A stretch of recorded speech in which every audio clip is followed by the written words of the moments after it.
I have worked in business. They have no business. Okay, ladies and gentlemen, welcome to the meeting of the North Penn School District Board of School Directors, June 10th, 1997. This meeting is a public work session where the board will hear a variety of reports and have discussion regarding topics which may be scheduled for official action at a future meeting. During this meeting, we will not be voting or making the final decision on any topic. We will also present proclamations to outstanding students standing in the back. This meeting is being videotaped for community cable channels. Individuals attending this meeting and intending to speak to the board should be aware that they are being videotaped. In order to meet the requirements of Pennsylvania Sunshine Law, it is necessary to record the names of all citizens who speak to the board during the meeting. To assure compliance with this requirement, it is essential that those planning to address the board come to the microphone and state their name and address. Members of the audience are asked to limit their questions and comments to no more than 5 minutes. This limit will permit time for all those who wish to speak to the board to do so. Whenever members of the audience exceed this time limit, the board president may ask the individual to yield the microphone to the next speaker, and this is in reference to Board Policy 8344.2. So at this time, Mr. Tracy, would you lead us in a Pledge of Allegiance, please? I pledge allegiance to the flag of the United States of America and to the republic for which it stands, one nation, under God, indivisible, with liberty and justice for all. Okay, thank you. That's about as much of a hazing that you get around here. Thank you. Having to do the pledge. Just don't have to sing. No. Don't worry about that.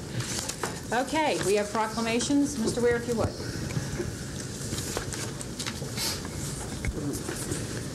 We are happy to be able to introduce some of our fine students to you this evening. There are competing events tonight, as is often the case. Tonight is class night for the class of 1997, and so most of our seniors are in the high school signing yearbooks and enjoying the festivities that are related to class night. I'm told that 5 of the young women who were invited from the girls' track team are with us, and I would ask them to come and stand behind us, if you would, please. And we thank you for leaving your other activities and coming here this evening. I know that these young women are in a hurry to get back to the high school to class night activities. I'll read the proclamation. Whereas many North Penn School District students individually and collectively perform distinguished service to their school in many activities, and whereas the reputation and image of the North Penn School District is built and enhanced by the performance of its faculty and students, and whereas the accomplishments of individual students in academic, artistic, athletic, leadership, literary, and musical endeavors bring positive community interest in school programs, and whereas the future of any community rests in the hands of its responsible youth. And the first one at the top of the stack is for Nia Campbell. And whereas Nia Campbell has rendered considerable service and earned considerable recognition for her school and community by being a member of the girls' track and field team, which won the PIAA District 1 Championship and the PIAA State Championship, and by placing second in the 1600-meter relay in districts and third in the 1600-meter relay in the state competition.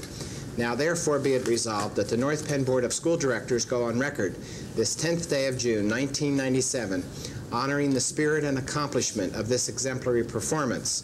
And this is Nia's. Madam President.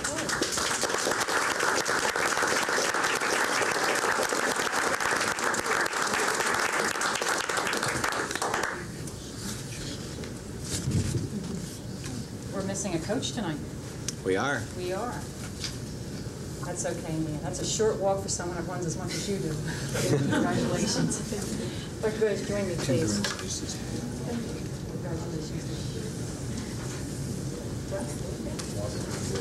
Come on back.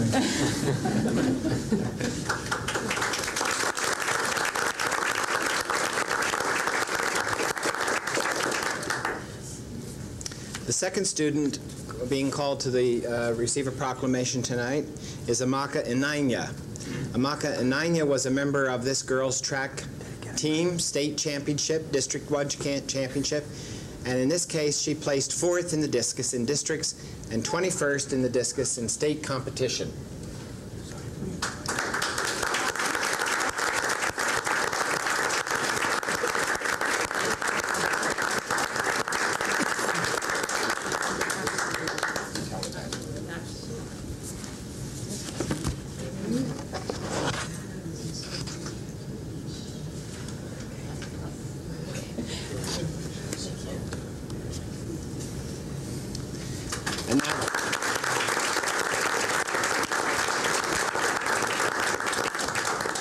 And now Jessica Franks, a member of the championship team for state and districts, of course, and by placing first in the 3,200-meter relay, second in the 400-meter run, third in the 200-meter run, and second in the 1,600-meter relay in districts, and by placing first in the 3,200-meter relay, first in the 1,600-meter run, and third in the 800-meter run, and the 1,600-meter relay in state competition. Is this a little wrong? Well, it was first in the 400. She won the money. They put my bets on her thing.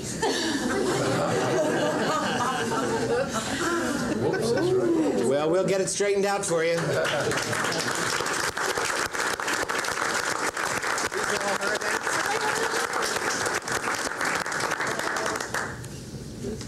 Well, we'll unscramble it and get them to you corrected. No, no one won the 4. We're taking orders.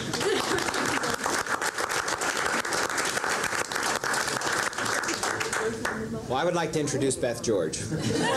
She was an outstanding member of the girls' track teams, and she won, placed in many events. I'm reluctant to read this, but she's a terrific runner.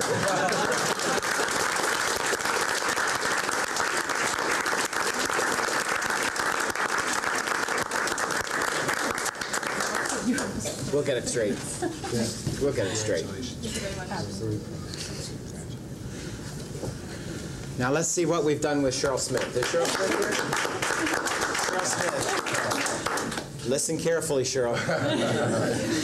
Of course, Cheryl was a member of the District 1 Championship and the PIA State Championship, and this says she also placed first in the 3,200-meter relay. Yes? Okay. And second in the 1,600-meter relay in districts. Yes? And first in the 3,200-meter relay and third in the 1,600-meter relay in the state competition. All right? Come on around.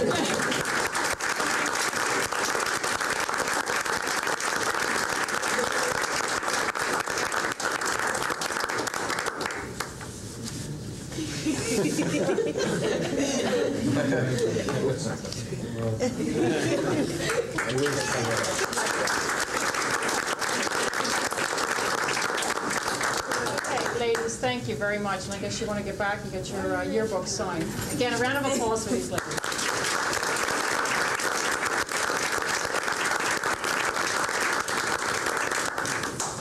Hey, I hope this group has a coach.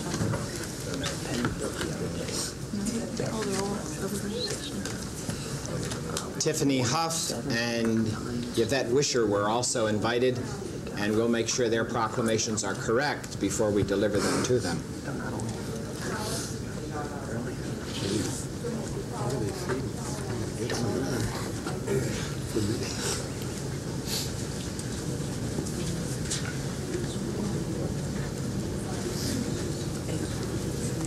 I would like to introduce Dr. Melody Leithold, one of our science department teachers, if she would come to the podium, please.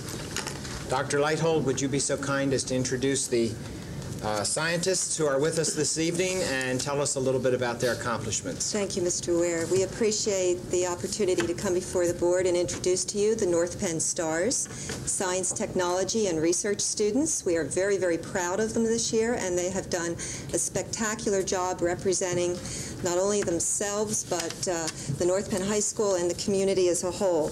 I'd first like to present Chris Nagel, who is a sophomore. He was placing in the chemistry division with his title of thermochemistry. Now, chemistry at the Montgomery County Research Competition is a very large and rigorous judging, and Chris took an honorable mention, and we're very, very proud of him for that.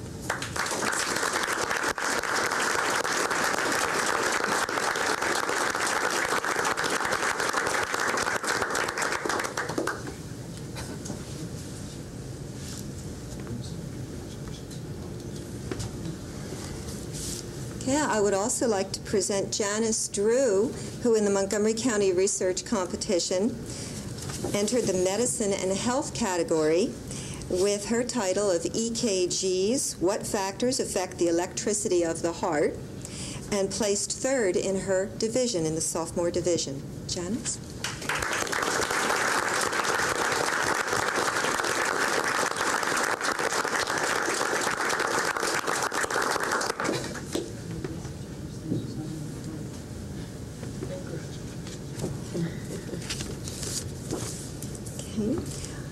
Sahini Sanyel was also a sophomore competing at Montgomery County Research Competition, and Sahini took first in the category of biochemistry with her title of Absorption of Therapeutic Proteins on Surfaces of Polymeric Containers.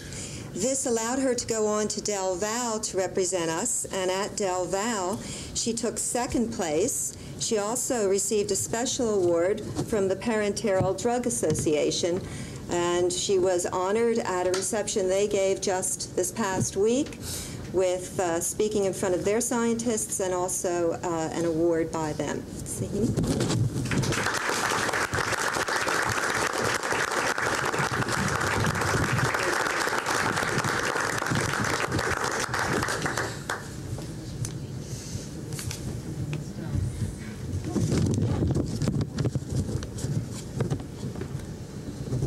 In our junior division at the Montgomery County Research Competition, Wayne Lau was entered in medicine and health, and he received second place for the effects of analgesics on gastric epithelial tissue. This allowed him to go on to the Delaware Valley Fair, where in medicine and health he received first place. He also received two special awards. One was a first place honor by the Philadelphia Drug Exchange, and the second was a partial four-year scholarship by Drexel University.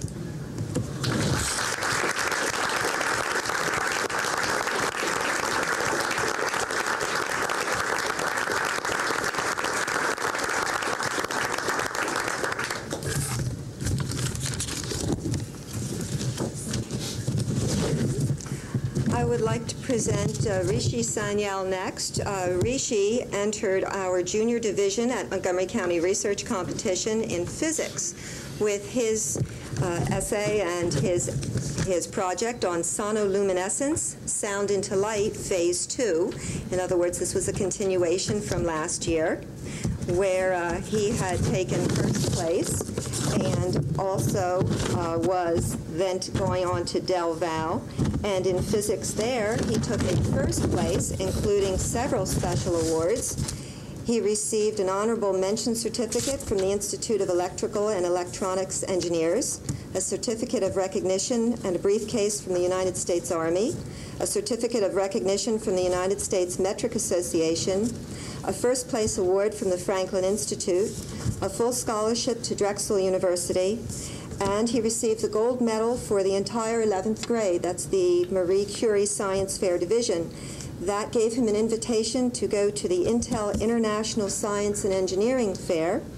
He recently came back from Louisville, Kentucky, where we spent a week. He underwent some very rigorous judging down there, 3 days, and he was awarded 4th in the world in physics. Wow.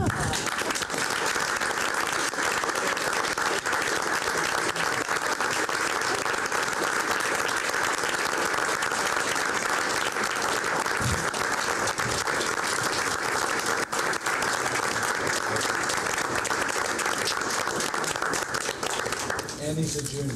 Oh, yes. So what's he going to do next? Phase 3, we're looking forward to it. Well, Dr. Lighthold, we're pretty intimidated, and we'd appreciate if your stars would come and take this budget off our hands. Just give them the budget. Here. But anyway, we'd like to thank you for the influence that you've had on these young students and the contribution you make here at North Penn. You make us pretty proud. Well, thank you very much.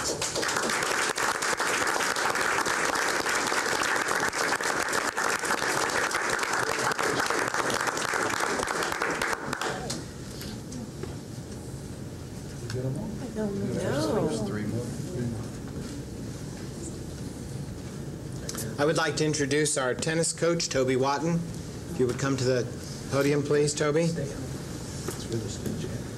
Introduce Cliff and tell us a little bit about his accomplishments, please. Thank you very much, Mr. Ware. I'd like to introduce Cliff Nguyen, who is a member of the North Penn boys tennis team who won the Patriot Division Championship this year, set a school record of 15 consecutive wins from the start of the year and 15 total victories, had a dual match record in terms of league, district, states, and dual matches of 23-1, was the runner-up in singles in the Patriot Division Singles Championship, was the District 1 Singles Champion, was the PIAA Singles Champion, and as I found out from B. Elliott Hopkins, who is the assistant to the executive director of the PIAA, Cliff is the first ninth grader since the singles championship started in 1960, so that's 38 years, to win the singles championships. It's always been sophomores, juniors, and seniors before.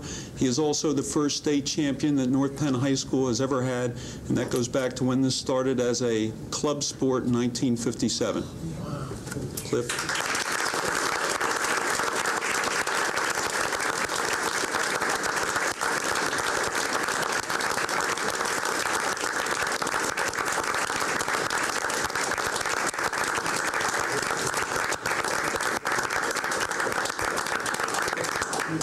Mr. Watt, we have some board members and some, a superintendent that plays tennis. So if Cliff ever does charity, it's nice to give a few lessons to some of these. He'll play him left-handed. Mr. Watt, we thank you for what you've done over many, many years here at North Penn in the area of academics and in sports. And thank you so much for your contributions. Thank you very much.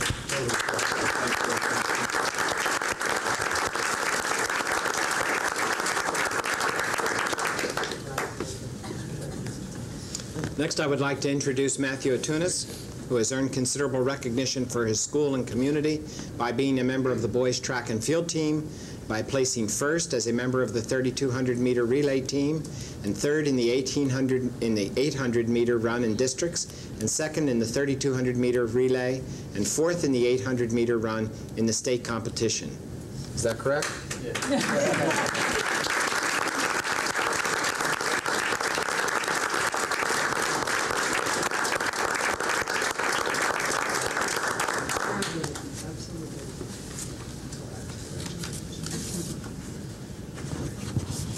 I would also like to introduce Ronald Calarco, who has earned considerable recognition for his school and community by being a member of the boys track and field team and by placing fourth in the pole vault in district competition.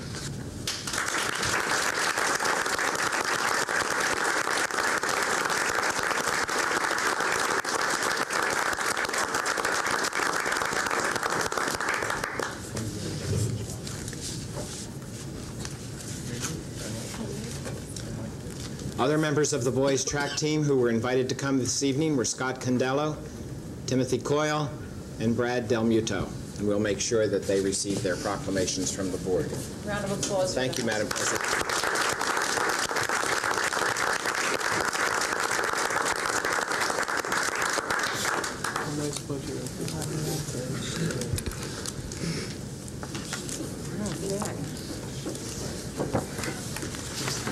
Obviously, first order of business tomorrow is fixing the girls' track awards.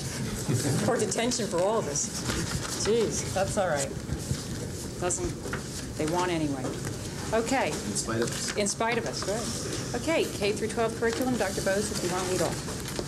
We are presenting a report this evening to the Board of School Directors on some proposed revisions to our standardized testing program.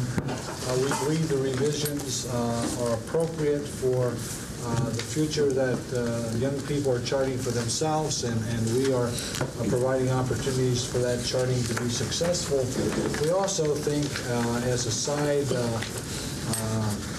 light to this exercise, that you'll be pleased to hear that we project a savings of several $1,000s as well with the change in the testing program. And I'll ask Judy Clark, who's our overall chief tester and test expert, if she would introduce the topic more fully, as well as the two gentlemen who have done a significant job of providing leadership for the recommendations. Mrs. Corn. We're very much humbled after that last group of students. This won't be quite as exciting for you. Tonight, we're bringing forward for the board's consideration a presentation on the standardized testing program. The board will recall that assessment is one of the approved long-range plans, and as Dr. Mangano mentioned earlier this year, work had begun on that particular area. It's important for you to note that standardized testing is only a very, very small component of the work being done in assessment. To provide some background for you, the last formal board report completed on the standardized testing program occurred in the spring of 1992, when we changed from the comprehensive test of basic skills to the Stanford 8. I have with me this evening David Decker, Supervisor of Mathematics, and Jeff Twyford, Principal of Penfield Middle School. Both of these gentlemen co-chaired the subcommittee, and they will be sharing with you this evening rationale for the recommendations presented.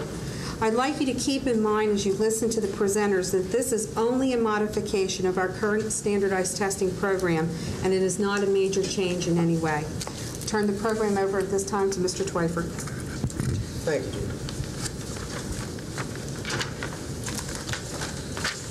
The work of the Assessment Action Team a year ago provoked a look at the standardized testing program within the school district.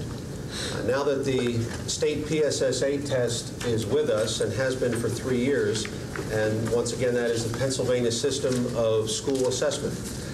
But now that that is with us, the question was raised, do we need as much standardized testing as we have currently been doing? And by standardized testing, we mean achievement testing and school ability testing. That's what we're focusing on this evening. There are 4 components of the assessment area that will be thoroughly investigated through the Assessment Council, and the members of that Assessment Council are listed in the printed information that have been given to you this evening, that has been given to you. Those 4 areas that will be thoroughly investigated include standardized testing, which is the proposal that comes to you this evening. The second area is Goal 1 testing, which are the end-of-year tests which measure student achievement and also help us to measure the success of our curricular programs. The third area is the area of classroom assessments, which are the things that teachers do on a daily and a weekly basis to measure student achievement within their classrooms. And the fourth area will be around the development of a district-wide annual academic report by which we can report to this board and to the community what we have measured in terms of student achievement. And that committee will convene shortly and will decide what will be reported and how that will be compiled. Now, these committees are being formed at the present time, the last 3 committees I mentioned, and they will provide updates to the superintendent and to the board on their work as they proceed. This past winter, a committee was formed to review what we are currently doing in regards to standardized testing, and the members of that standardized testing committee are listed in your handout. And at this time, I would ask Mr. Decker if he would describe the work of the committee and our recommendations. Thank you, Mr. Twyford. This is the nuts and bolts part of the presentation. We'll try to give you some information about the recommendations here.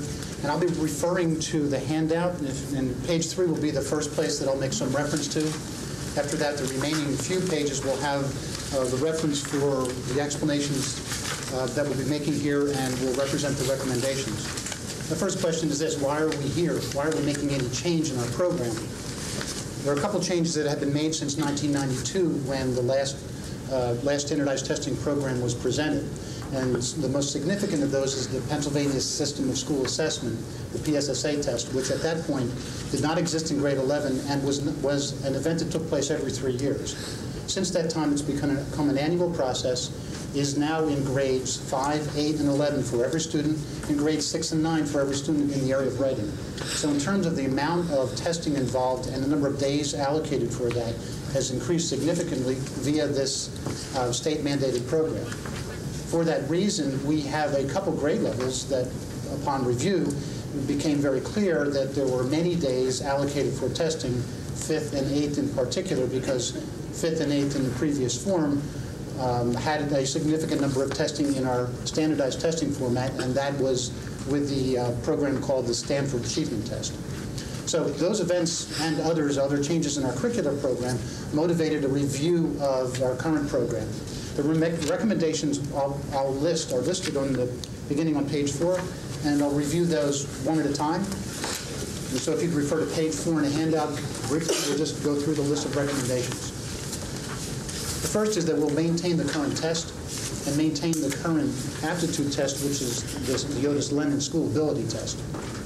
So as opposed to making a recommendation for a new testing program, we're now asking for continuation of the current program, and it's simply the grade levels at which are being tested is the significant change in the program.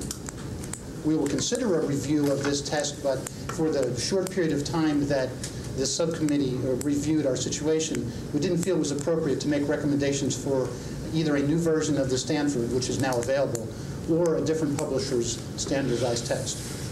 Secondly, administration of the standardized achievement test will be given in grades 3, 4, and 6. There's a chart at the end of the packet that I'll refer you to later. However, these 3 grade levels are the 3 that we're making a recommendation for including in testing. That's a cutback. We now test in other grade levels, particularly in the secondary, where we test currently in grades 8 and 10. Our review made it clear that the significant use of the test was not at the secondary level, and that the impact in the negative side on instruction was more significant at the secondary level. That's some of the rationale for not making recommendations for continuing the standardized testing at grades 8 and 10. Next page, you'll see the third recommendation where it lists that the areas to be tested will include reading, language arts, and mathematics in grades 3 and 4, and a full battery, which includes those subject areas in addition science and social studies at grade 6. The logic here is the amount of testing can be scrutinized and the amount of instruction disruption kept at a minimum if we test only the key components of our program, yet still get sufficient information to measure our individual students' progress and also school progress. So the recommendation here is a minor, though, for the areas of science and mathematics, for science and social studies major. However, a small amount of reduction in the testing at the beginning grade levels. We make a recommendation that every content area would be tested at grade 6, since that's a culminating age group in the elementary schools and can provide the basis for decisions in the secondary schools as we continue with the students' program. The fourth recommendation, school ability tests, will be given in grades 2 and 4. We actually in the past had given those at 4 different grade levels. The logic here is grade 2 will give us some information that's important about aptitude, and the grade 4 results will be more reliable and will be more likely to be used appropriately, and should be sufficient, however, in the last age at which we give this sort of test, the school ability test or aptitude as it's described. The recommendation here is not to continue with that at other grade levels. Again, the logic being that this measure does not change significantly, and there's no reason to administer this test in future grade levels. Fifth recommendation is that the changes will be made available to the professional staff. That's an obvious one. As any change or modification of the program, we'll need to communicate that with our staff because they're responsible for implementing and using the information. On the next page, page 6, is the sixth recommendation, that the Standardized Test Committee will review and make recommendations for a different test. The circumstance in this situation is that the current version of the Stanford is not one that will be available for very many years, and so we need to begin the review of the provider for this test. And finally, the last recommendation is that the district will assume responsibility for what you've heard described to be a standards-based classroom and achievement of standards, and will develop assessments that correspond with that. Here described are a couple suggestions as to how that can be accomplished. However, we see the assessments moving away from a publisher's standard stock achievement test and more towards a standards-based test that either we identify or create, or ones that more match the PSSA test, which we believe has those kind of standards basis. The last 2 pages in the handout represent, these were intended to be copied so you would be able to look at both of these at the same time. I've described to you the changes in the program. The 2 charts here represent what we currently are in place, that have been in place since 1992, and the recommendations for the modification in the program, and that's listed on the more current-looking word processed form, the one on the right. What's there is a summary of what I've listed to you in reviewing the 7 recommendations. I'll just give you sufficient time to look at that. If anything that hasn't been mentioned there, that would be the existence of the Stanford 9 in the science area in grade 7. This is part of our this is the result of our partnership with the Merck Institute for Science Education and our collection of data regarding the advancement of our science program and measures to verify the progress that's being made in that program. And so that's a test that was implemented as of this year and will continue. Mrs. Clark has a summary and some closing comments. Just wanted to mention that the amount of money that's scheduled in the budget this year for district-wide testing is $65,100. And with this modification, you may realize a savings of about $13,000. I say approximate because sometimes the cost for some of this equipment goes up year to year, particularly in the younger grades where you're using consumable copies. I want to mention, and it's important for you to note, that this is really only a one-year plan, and it was brought about by the increased state testing. This subcommittee is going to be looking into other possibilities for standardized testing next year. You need to know that Stanford, the test we currently use, has a new version, Stanford 9. This is much closer in line with the PSSA, and we've discussed this before. It's more in line with the standards. However, it's also important to note that this committee is going to have to look into more than just the Stanford 9 and look at what the research is saying and find a highly reliable tool. So that is work for next year. This is really a one-year program that we're recommending tonight. We'll entertain any questions that you have now regarding this. Okay, Mrs. Clark, would you go over the budget numbers again? You said it was 65,100. It's $65,100 for our district-wide testing budget. And by the deductions that the administration's proposing would be about $13,000 total. But this takes out testing at what, did I hear 8th and 10th? What was that again? A number of grade levels are eliminated, 8 and 10, 5 and 2 in the Stanford. On the Stanford. Right. Okay, well, one more question, I'll go back to the board. There's always been talk about, okay, how do we measure teachers? Any opportunity to take data collected through this test taken by the children to track certain teachers at certain grade levels? The one risk that you run if you're looking at standardized testing as a form for measuring teacher accountability is this is not based on our curriculum. This is nationally normed on lots of different curriculums. So you can't really say that a child is not progressing through our curriculum. Sometimes you see some variation. I would tell you that from my years of experience with testing, it's better when you're using district-wide tests or things that are based on the curriculum you're actually teaching.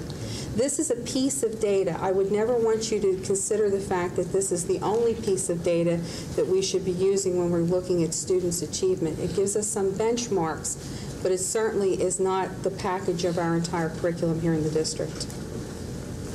Okay. Board questions to the right, Mr. Schilling. Another question. Mrs. Sharp.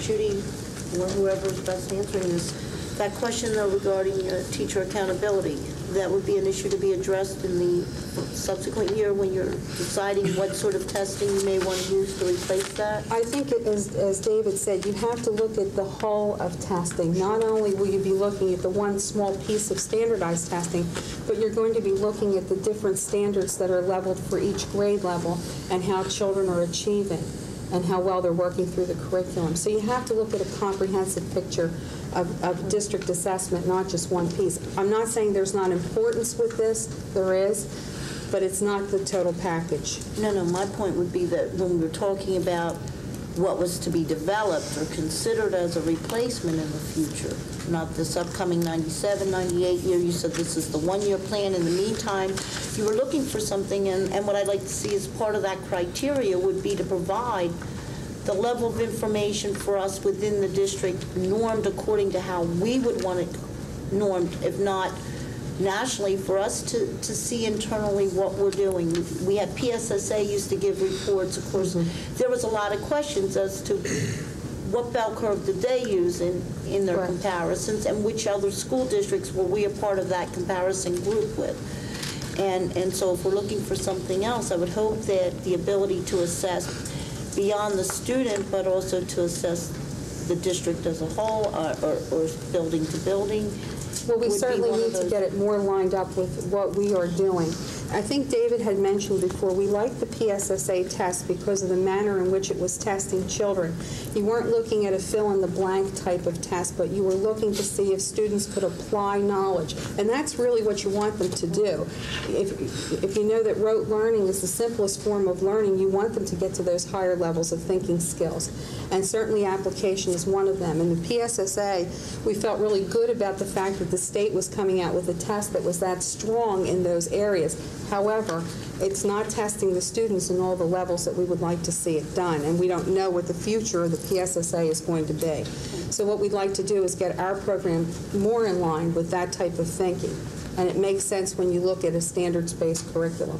Right, but Judy, when I got the PSSA this year, I did not get all that background demographic information that was provided before. See, and Is it that's just that it wasn't forwarded, or that the PSSA did not do it? There are complete publications on the performance of each one of the schools, and I don't know exactly the information that was shared. On the other hand, You mean that does exist? It did actually...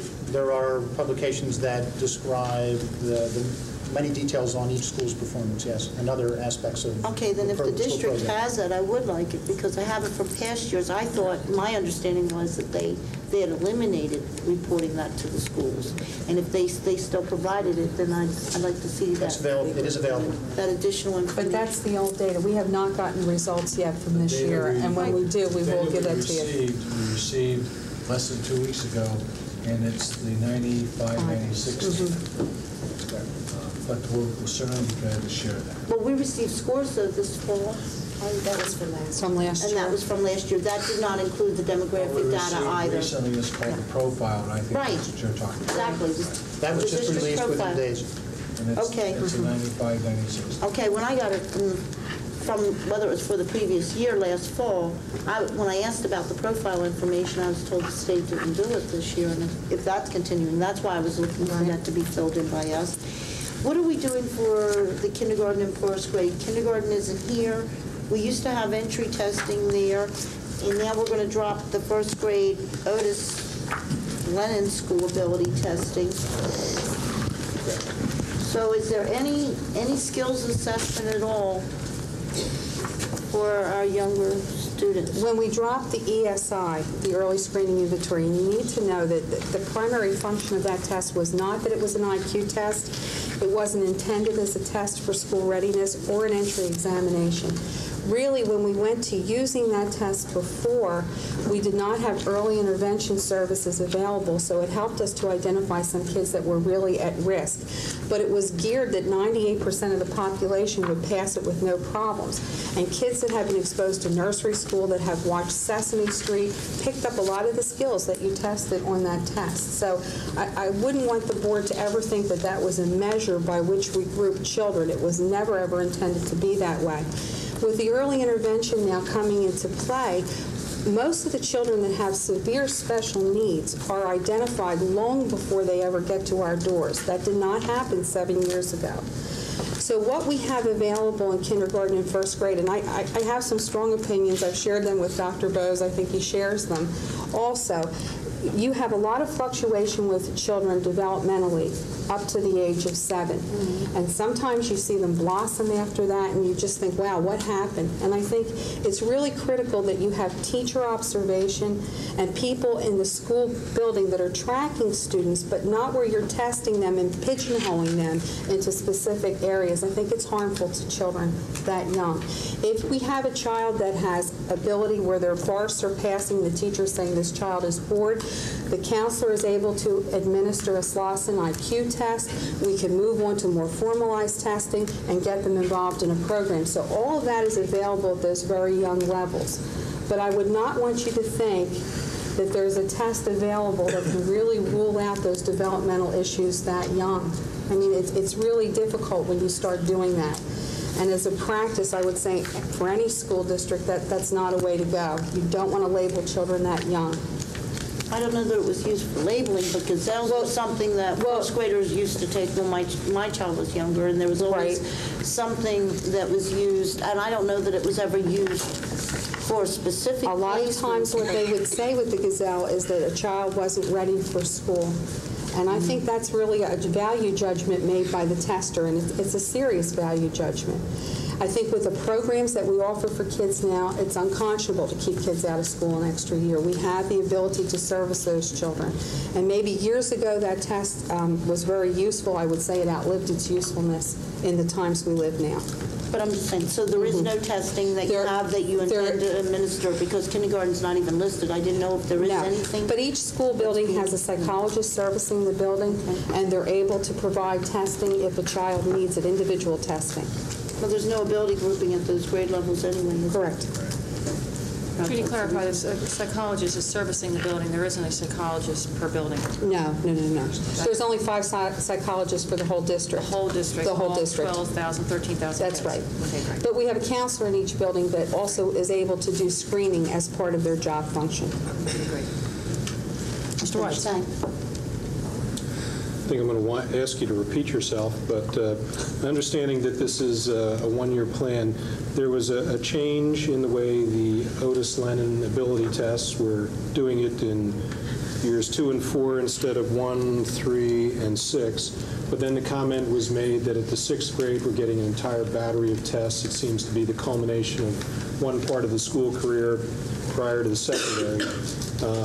We're not doing it at 6th grade when we have an opportunity at that juncture, and the rationale again was? David, we track all the IQ testing that's done in the district, and we look at students in each individual building, and we look for fluctuations. And I worked with the psychologists, I worked with the counselors, we reviewed tons and tons of data. The IQ does not change significantly between 2nd and 4th grade, and does not change significantly between 4th and 6th grade. I mean, you'll have fluctuation of a few points, but it wouldn't warrant a whole new testing. If you see that a child starts to drop or something is happening, you again have the individual IQ test that you can administer immediately in a building. So you do have that available. This isn't the only measure of intelligence that we have. And we've just found that we're not getting as much out of testing those children at that level. Okay. My last question relates to special ed and understanding that special ed students are assessed in different ways, and some of them very much individually by their teaching teams, if you will. But those that have the ability to take some of these tests that are grade or perhaps age appropriate, are they administered at other times, or are they only done by the request of counselors, psychologists, or perhaps parents? Well, each year with the IEP process, you have to have some standards to measure the growth by. So tests are administered even more to special education students than they are to regular ed students. Is that your question? Well, that part I understood. I guess I was wondering more about some of the standardized tests. Is there a value to that at all? Again, you're not trying, I'm thinking more for the parent rather than the student to try to say that there's growth? That there's growth, and if you had to measure it in terms for yourself, this is not the kind of thing that you want to say to a child in the 10th grade that you're on a 4th grade reading level, but you're doing great. I'm just trying to think more for the parent in terms of assessments to try to judge that in terms of that child, other children. Is that a value at all? Again, it depends on each individual child. With some of the students that we have in special education, they don't do well on testing. They perform much better daily in classroom performance. And sometimes it's a frustration for them having to take the test, because sometimes you're testing the area in which they're disabled, paper pencil tests. So we have found that unless the child is okay in those areas, the validity is not really great, and it's more of a hindrance to them than a help. If you administer it a different way, where you're doing it orally and you want to get scores, that's more of an indication for many of those children. Okay, thanks. Okay, Mr. Collins. Back to the toddlers, or the ones ready for kindergarten. Currently, what system do we have? I don't know. I know there is one for parents who want their children to enter kindergarten if they don't meet the cutoff date. Help me out with the cutoff days. Is it September now? September 15th. September 15th. And we do allow children that their birthdays in October and November, probably? We have a whole policy on early admission to kindergarten. For the past, I would say, 5 years, we've admitted probably about 13 or 14 students a year. It's a pretty rigorous battery of tests that they have to go through, and culminating in an IQ test where they're one standard deviation above. But will that all stay the same? That will stay the same. Okay. Yeah. That's a board policy. Okay. Mr. Hill. Yeah, I have a general question regarding testing, just for my own clarification. Over the course of the year, this school district and other school districts always are getting compared by some test or some other test. And today, I know President Clinton made a statement on education today, saying that the fourth graders across the in the U.S. are now in second place to those in Korea in math, I believe it was, or some subject. And he went on to say that, but there's only 6 states in the country that contributed to that profile. I don't know if Pennsylvania is one of those 6 or not. But generally, I guess my question is, does any of this testing, I know some of this you refer to as the PSSA and the Stanford testing. Is that what I'm seeing in the paper? How does the average public compare when they see something in the paper, this school district against the other school district when they refer to this testing? Is there any real comparison of meaning there? What I think the President alluded to, Mr. Hill, is called the National Assessment of Educational Progress. It's a test that is randomly given, and school districts who participate do so voluntarily. Obviously, if you're giving another battery of tests to children, you need to weigh the consequences of doing that when you already have your own battery of tests plus the state tests. You don't want to over-test kids.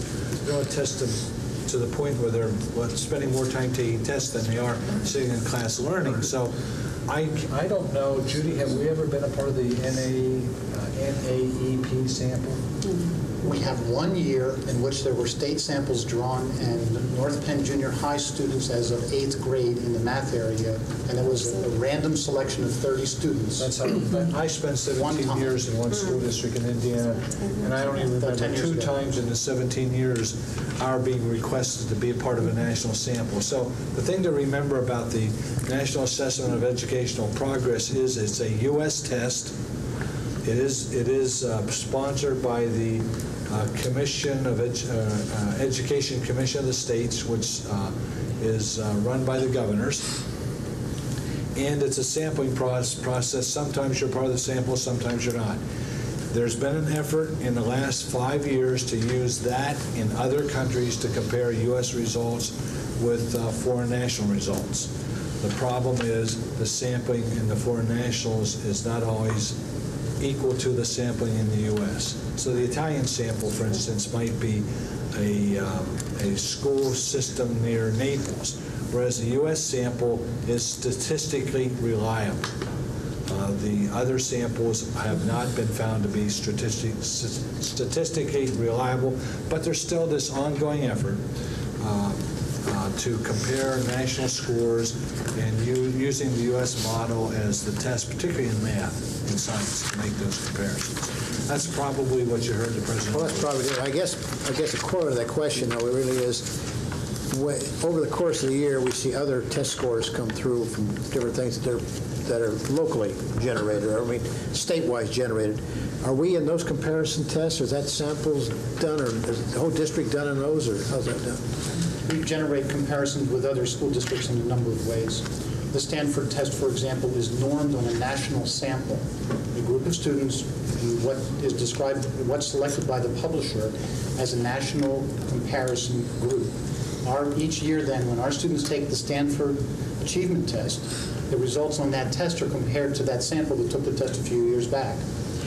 And that, in that sense, our students perform at some kind of comparable score, and we could generate a district number that would give us a comparison with that selected national sample. The question there asked, obviously, how representative is that selected group that the publisher has identified? How thorough were they in identifying a large group? That's one. The PSSA is a test that's given to every student in grade 5, 8, and 11 in the state of Pennsylvania. When we generate results from the PSSA, they are comparative in the sense in that the number of our students, they divide the results into quartiles. And they identify the number of students that fall into each one of the quartiles based on the state sample of all 5th, 8th, and 11th graders. In that sense, that test, the distribution of the students, gives us an indication of how our students compare to the students across the state. In the state sample, each would be evenly distributed, 25, 25, 25, and 25. In our school district, it would vary by grade level and by school, but we would expect there to be more students in the top quartile and the second quartile than in the third and the fourth. Overall, that's generally the case. Now, an assumption on that is that that curriculum is our curriculum. That's not the case. It's a state curriculum. It's on the state standards. What we're making a recommendation in here is one change in our program to move towards the state standards. We think that is advantageous not only for our program, but we also think it in terms of the performance of our students on this test. As we gravitate, as our curriculum becomes revisited and we reviewed it, as you recently heard about our language arts adoption, you heard many aspects of those changes that more are like what's being recommended at the state level and at the national level in these standards. So the big picture from President Clinton to the state level to ours is similar in this achievement of the standards. And if anything is to be a meaningful comparison, it would be that. These other programs that we're not part of, it's hard to feel like the results are significant. And Don, I might be mistaken, but that news article that I heard is that it was a measurement of a pilot program in math, and those 6 representative groups that participated in the pilot program tested that high. It wasn't a national sampling. Okay. Anyway, you answered my question. Thank you. Okay, Mr. Allen. I guess with all the questions that Sharice and I asked you this afternoon, this morning, not many left, but one thing I would like to hear one of you explain again. When it comes to any standardized testing, but if I remember correctly, the PSSA, there were 2 problems with the taking of the test, not problems, but things that will significantly alter the results. And I would like to know if it's still a concern. One is not everybody has to take the test. And secondly, not all those that took the test answered seriously. Is that still a concern? The PSSA still has the opt-out clause on it. So if parents choose to not have their students participate in the program, we can't mandate that they do. So therein lies a problem, because you don't get an accurate sample because you don't have everyone taking the test. Your second question, Bill, was... I'm sorry. The kids know it's not important how they answer. Well, we did have, we talked about that before, and we did have some students that were not quite as serious about the test as we wanted them to be. Now, the principals have worked very hard this past year, and we're anxious to see the results with encouraging and whatever they needed to do to get the students to realize that this really was an important test. And it provides somewhat of a snapshot of the district. And we wanted them to realize that there is some importance attached to the test. But that's always a problem with standardized testing, because for students, sometimes it's difficult for them to make the leap that this isn't the material that they're working on every single day. Therefore, how important can it be? Okay, now, if I can take that one step further from some of the other questions I heard, is there any way that we can adapt our own in-district standardized tests for every grade, every piece, every... the Goal 1 testing at the end of the year. Yeah, for everybody. Now, the kid, and that is something that we can control what is tested. It can be part of a student's grade, therefore it will be important that they take it. It can't opt out. And I could see us, again, partly because of our size, but kind of making our own standardized tests so that we can really measure ourselves against our own goals and our own curriculum level. As we convene the Goal 1 testing committee, which I mentioned before, which currently have been end-of-year tests and at the secondary level have been counted as final exams. But as we look at what we're doing there, we can certainly try to bring that more in alignment with the kinds of things in terms of the test-taking mode, the types of questions, the open-ended prompts that the PSSA-type tests are utilizing, which are more in line with the standards-based curriculum that Mr. Decker mentioned. So that's one of the things we'll be looking at, is not only the format of the test and how it's aligned with our curriculum, but also the times of year that we do that testing. It doesn't have to be at the end of the year. It can be at various times throughout the year to accomplish the purposes that you suggested. Can it be also done at elementary level? Not just secondary, but all the way through the curriculum, all the way through the K through 12, or 1 through whatever we choose. That's one of the things we'll be looking at. In some years in the past, it has started in grade 4, 5, and 6. Earlier than that, we haven't done it in the past. I wanted to augment, if I could, the answer about the student attitudes towards test taking, if I could. For example, at the middle level this year, we did several in-service training workshops with teachers to help them to understand more about the kind of testing that is done in PSSA, what we call open-ended prompts, where students not only have to solve problems and use higher-level thinking skills, but they have to explain what they did in a number of ways.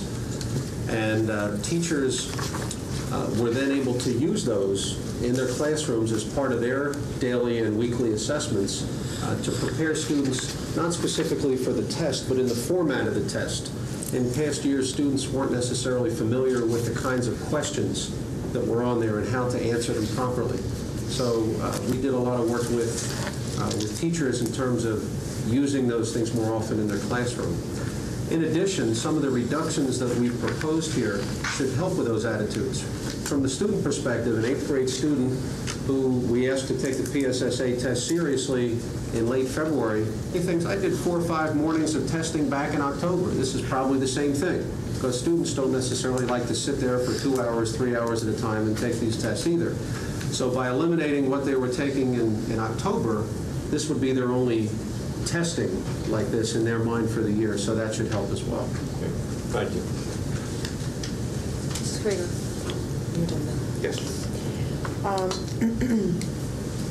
I do have some more questions. Some of the things that you've brought up this evening it seems like every time you look at a document, you find something else that you need to ask a question about, so I'll try to be brief. At the outset, you mentioned that there are 4 specific areas of assessment that we're going to take a look at. This being the first, the standardized testing mechanisms, and I understand that. Then we have the Goal 1 testing. We have classroom assessments, which we're going to also be taking a look at. And then finally, the district will be issuing an annual academic report, basically that gives the district's profile and status in the area of all this testing for the community and everybody involved. My concern is with early identification, since we no longer, have anything but the incoming questionnaire. Which one of these mechanisms of assessment would help to identify those children who may come to us that aren't a part of the early intervention program, or that may be highly intelligent, or maybe just may need one area of extra enrichment or remediation? Which component would help us to develop that form of assessment? Probably the closest, going back to what Mrs. Clark said before, in terms of teacher observations, would be the classroom-based assessments, the things that teachers do every day with students, which would lead them to make referrals, whether it's to identify to someone for a more advanced program or for some needs that a child would have.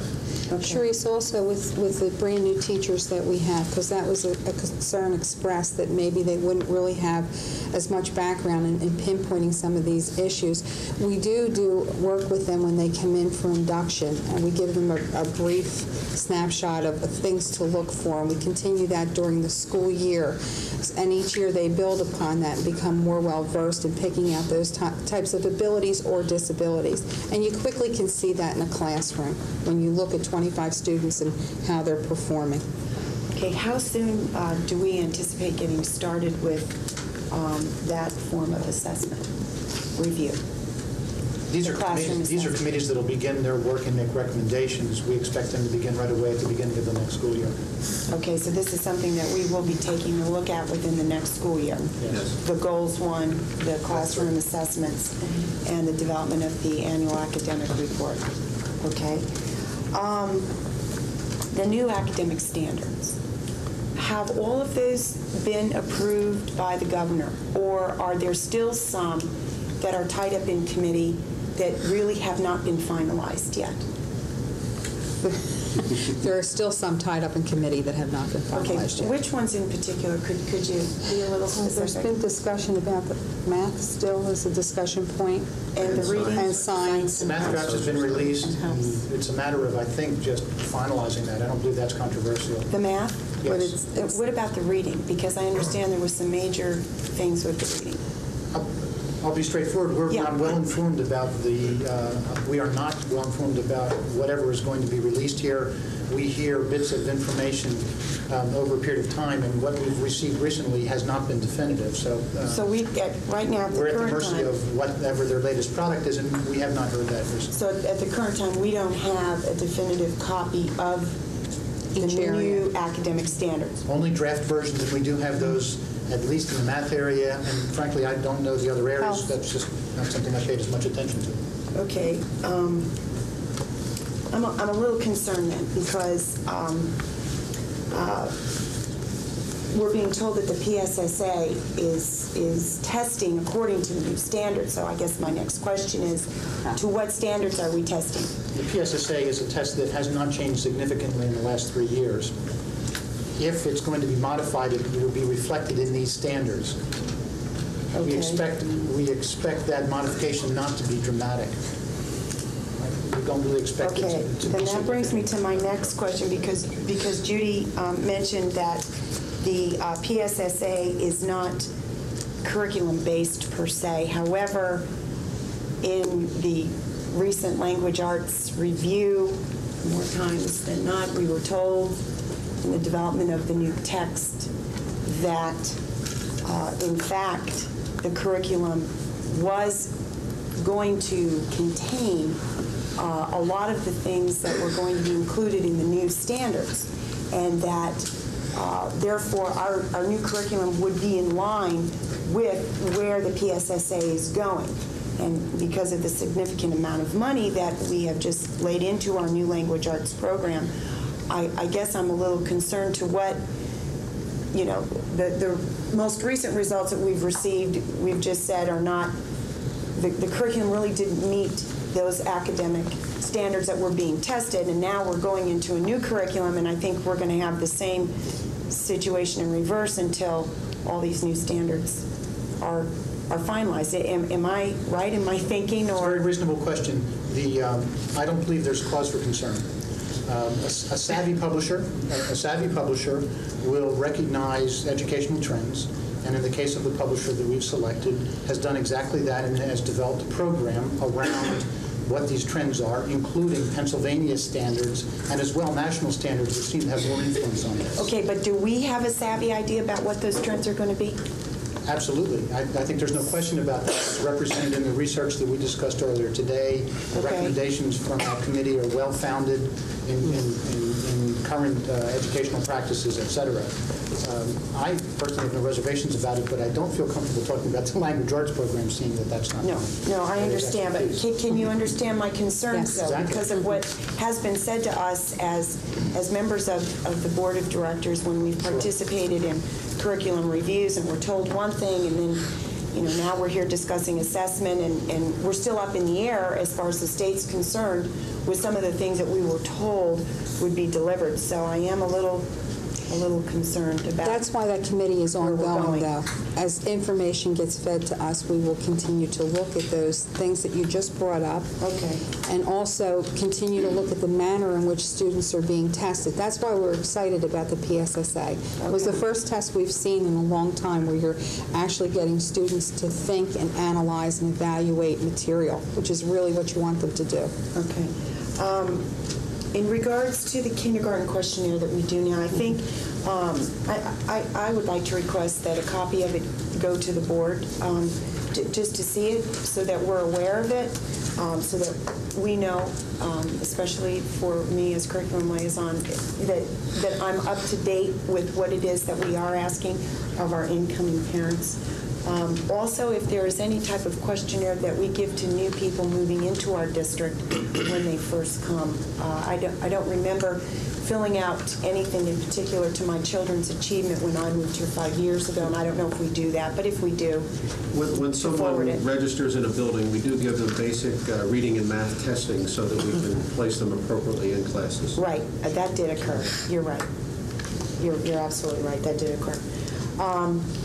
Okay. In regards to the current program in 5th grade, did we do the Metropolitan Achievement Test in writing this year? Metropolitan Achievement Test is a program that we had in place to give a measure of the effectiveness of our writing program at a time prior to the PSSA having a writing component. Since that time, we feel satisfied that the PSSA inclusion of the writing component gives us that information about the assessment of our writing program. So the Metropolitan was a previously used test, and I think has not been given for at least the last 3 years, and perhaps more. So this really shouldn't even be on here. Well, that's a previous format and is not current. That is not current. That was what existed in '92. In '92 it existed, but it is not current. Okay. Is there anything else on this list that we don't do or have not done since '92? If you could compare these two. I am. Okay. So other things that we do not do? Mm-hmm. That's on the '92 list. It's just that we're still using. Everything else is the same. Everything else, is that the only thing? Yes. Okay. There are additional, because reading and math have been given in grade 11 for 3 years, and that's not listed here. Remember, this is a document that was created with a '92 presentation. But is that a standardized test?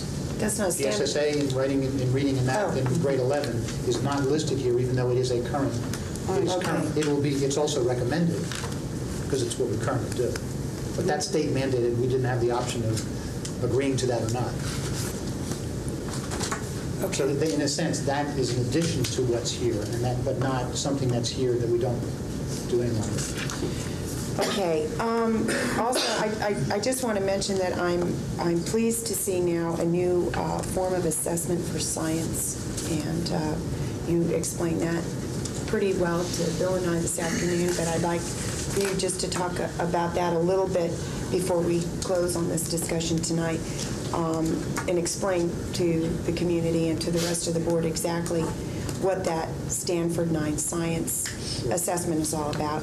And also, my final question is, why not do another full battery of testing in the 9th grade prior to going into the high school situation? I see that we're doing a writing assessment and then this differential aptitude test, which basically you explained was more of a career identification. It is an academic test, however. Academic test that kind of plays into our career pathways. That's correct. The situation, which I understand that, but why not also do a full battery for those students who may be more inclined for an full academic track?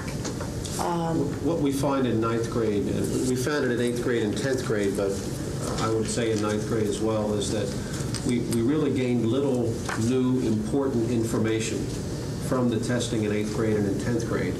And the information that we did get was less reliable with many students because of some of the test-taking attitudes that some students develop in secondary years.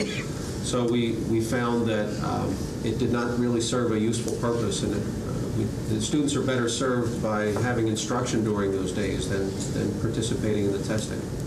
Did you find that there was maybe a lot of duplication between those two forms of testing? Which two? The one that is done in the 9th grade and say the Stanford full battery No, they're test? very different tests. They are. The Stanford is an academic achievement test in specific areas. The DAT is more career and aptitude oriented. And that still is very worthwhile information for us. Brief comment on the Stanford 9 given in grades 5 and 7 in the science area. As I mentioned, this was part of the partnership agreement in each one of the 4 partner schools in the Merck Institute partnership with North Penn. Administers this test annually, and some of the results will provide a measure of progress of our program in the science area. This is, the Stanford 9 is a much different sort of test. These are comparable to the PSSA. There are 9 open-ended questions that students respond to within an hour's format. We selected only the open-ended formatted questions for this as part of the partnership data that's being collected, but it corresponds most closely with the nature of our new science program.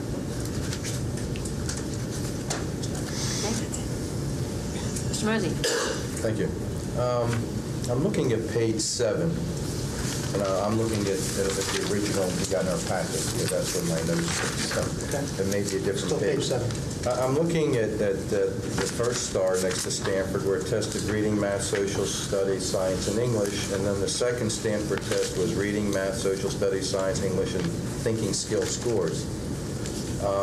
Have they changed that, or is that still... That's still an option too. They're an option to use one of those, or they're tested given? I'm looking and see you give different grades here. These are subtests. You buy a pack of these things, and you can administer as many as you feel is appropriate. Okay. If you administer all of the 5 subtests, the publisher in this case can generate a score called this thinking skills score. It's useful for, it abstracts questions from various content areas generates a number that represents what they describe to be thinking skills. Only if you select the full battery can the thinking skills be generated.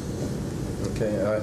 My reason for asking is because, as Mrs. Park said earlier, that we were getting away from the Stanford test and going to the PSA test because it wasn't a fill in the blanks. It emphasized more creative thinking. I'm trying to understand what the big difference was between the Stanford and the PSSA.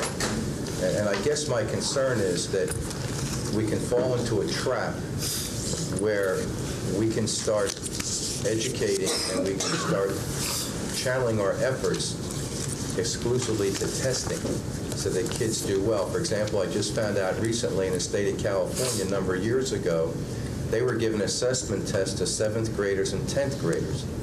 They found out that they were giving the same test. And it was just nothing but more, a self-serving a type of situation. It really was not giving a fair assessment of the children. It was more or less reinforcing the way they were instructing, the way they were teaching. I don't know if they changed that or not. I'm not saying that's happening here, but I'm just concerned, or I'm asking the question, why did we go, are we getting away from the Stanford test? Is it just too much testing? Is it too large a battery at test? And we're going to PSSA. I'm just trying to understand the reason for the change. It's both of those reasons, and PSSA is mandated. We have no choice in whether or not we take that. Okay. So we have to participate. So the Stanford was just an additional test we were giving the students? Stanford was here before PSSA. Okay. And I want you to get the impression that the Stanford 8 wasn't a good test. It's been a good test. We've gotten good information. But testing keeps being improved upon. And the companies continue to look at what curriculums are, what we're trying to get children to do as they progress through school. And the Stanford 9 is much more realistic with where we want curriculums to be in line with at this point in time. And that happens anywhere. That's why we changed in '92 from the comprehensive test of basic skills, because at that point in time, Stanford 8 was a better option for us, gave us more information. And this will continually change as time goes on. This will never remain static. 5 years from now, you could be talking about Stanford 10, and that's just how it goes. Judy, in your experience and background, because I would not attempt to know as much as you do about it, we know previous administrations were outcome-based education friendly. And it's my hope, and from what I can gather from Harrisburg and the information I read, that part of this new evaluation system is getting away from that. Do you find that this test is more toward some of the new thinking in Harrisburg as opposed to... This is more toward what we want our students to be able to do when they leave North Penn. Carol Trotzi talked to you about a profile of a literate North Penn student. Right. This testing is in line with what we want students to have, the skills we feel they need to be equipped with upon graduation for their futures. Okay. Does the test change year to year, or is it pretty much the same test? PSSA? We're not privy to that. It's a secure text. We basically don't have copies of it. Okay, I guess that's what I'm asking. You know, is there a way that we could create a master pony here? I guess. Okay. No, you're not advocating. No. You mentioned that this is and you may have gone over. There's been so many questions. I've been trying to concentrate. You recommended this is a 1-year recommendation you're bringing before the board. Right.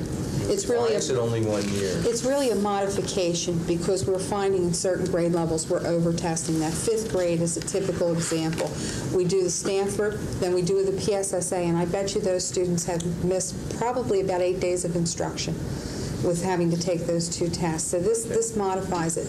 However, that assessment committee is still looking at what might be a better method to use rather than the Stanford 8, and that's ongoing. So that's why I say it's a 1-year commitment. We're asking you to give us approval to just knock out some of the testing in some of those areas where we were over-testing, but continue to look at what the total testing program will look like in the future. We've been told that the Stanford Corporation will stop supporting the Stanford 8 test within 2 to 3 years, I believe, because it's outmoded, in their opinion. So that version will not be supported, and we would be forced into selecting a new test anyway. Outmoded in what regard? But they're not going to publish it anymore. They believe that the Stanford 9 is now the best way to test students. So this committee will continue to work to find what's going to be best for us. Okay. Of the standardized testing component as one of the assessment factors, I know you mentioned here that there's classroom-based assessment, page 2, standardized test, criteria, individual assessment, so forth. What percentage would the standardized or the PSSA test make up of the student's portfolio? 20%. That was maybe. All the testing that's possible, clearly classroom-based assessments would be the most frequent of these. The degree of this is really the number of days participating in generating these results. You could count by days. How many days are tests given or assessments given? So the 4 days that are spent generating the results annually for students that participate in this, compared to every other kind of testing that takes place throughout the year, would give that proportion. Okay, I guess I'm asking because it seems like there's an awful lot of emphasis being placed on this PSA and standardized testing. And I'm just trying to get an idea as to what percentage is the makeup of the overall student's education. The standardized testing, the Stanford in particular, gives us a national picture, national norms, and those comparisons, and that's important information. The PSSA gives us state information. Right. Okay. But most of the assessing that we do with students is locally generated, teacher-generated, or the Goal 1 testing that we do. And that's the large percentage of it, which is as it should be. Okay. And Judy, you mentioned the fact that we're going to save approximately $13,000 this year. That's approximate. Why are we going to save that? Because we'll save costs on scoring. That's really where the high price comes in, when you have to send them away to be scored. And also for your lower levels, they're consumable books, and they cost more money than when you're just buying the answer sheet for the upper grade levels. So when we did a really rough out analysis of this, and it came to about 13,000, give or take a few. Okay.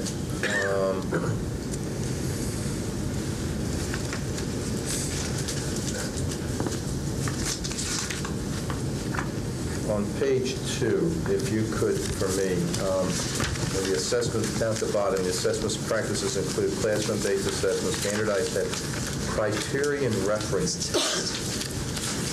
I'd like to know what that is, and also after student portfolios and other practices. Can you give me some examples of other practices? And also, what is criterion reference test? Criterion reference is similar to what our Goal 1 format is. It's an identified test that's formed about set objectives. Okay. And we determine whether those objectives have been achieved. A norm reference test generates a score that's based on a comparison of a given student's results with other students, 88th percentile. Now, what does that mean in terms of what they know? We don't have an answer for that. All we can say is that they're better than 87 other kids that took the same test. Criteria reference test would tell you this student can do this, and cannot do this. That's the difference between the two. So it's a little more specific, then it can address some needs. That's right. You can correlate that with your curriculum and decide what needs additional emphasis. That's the annual review that we do with our Goal 1 process. But the curriculum adjustment would be for that specific student, not across the board for the whole third grade or fourth grade or fifth grade. We're looking to address individual student needs. That would be one format. The way in which we use the Goal 1 test is to analyze the compiled results of our students that take a given course and make adjustments in that course based on the analysis of those results. That doesn't reflect what each individual student would do, but the opportunity would exist to modify a given student's program through that review. Well, I guess what I'm saying is that we test a bunch of third graders, for example. Every one of them. Okay. Yes. And we do have, say, 25 kids, and we have 5 that didn't do well. Well, obviously, what I'm asking is we're not going to adjust the whole curriculum. I mean, we're looking to identify individual student needs, I hope, right? Mm-hmm. Right. Okay.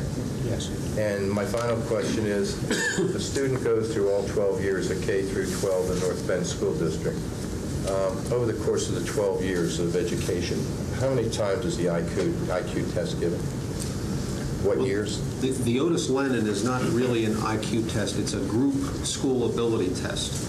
The only true IQ tests are individually administered tests, and they're administered only on an individual basis when referrals are made.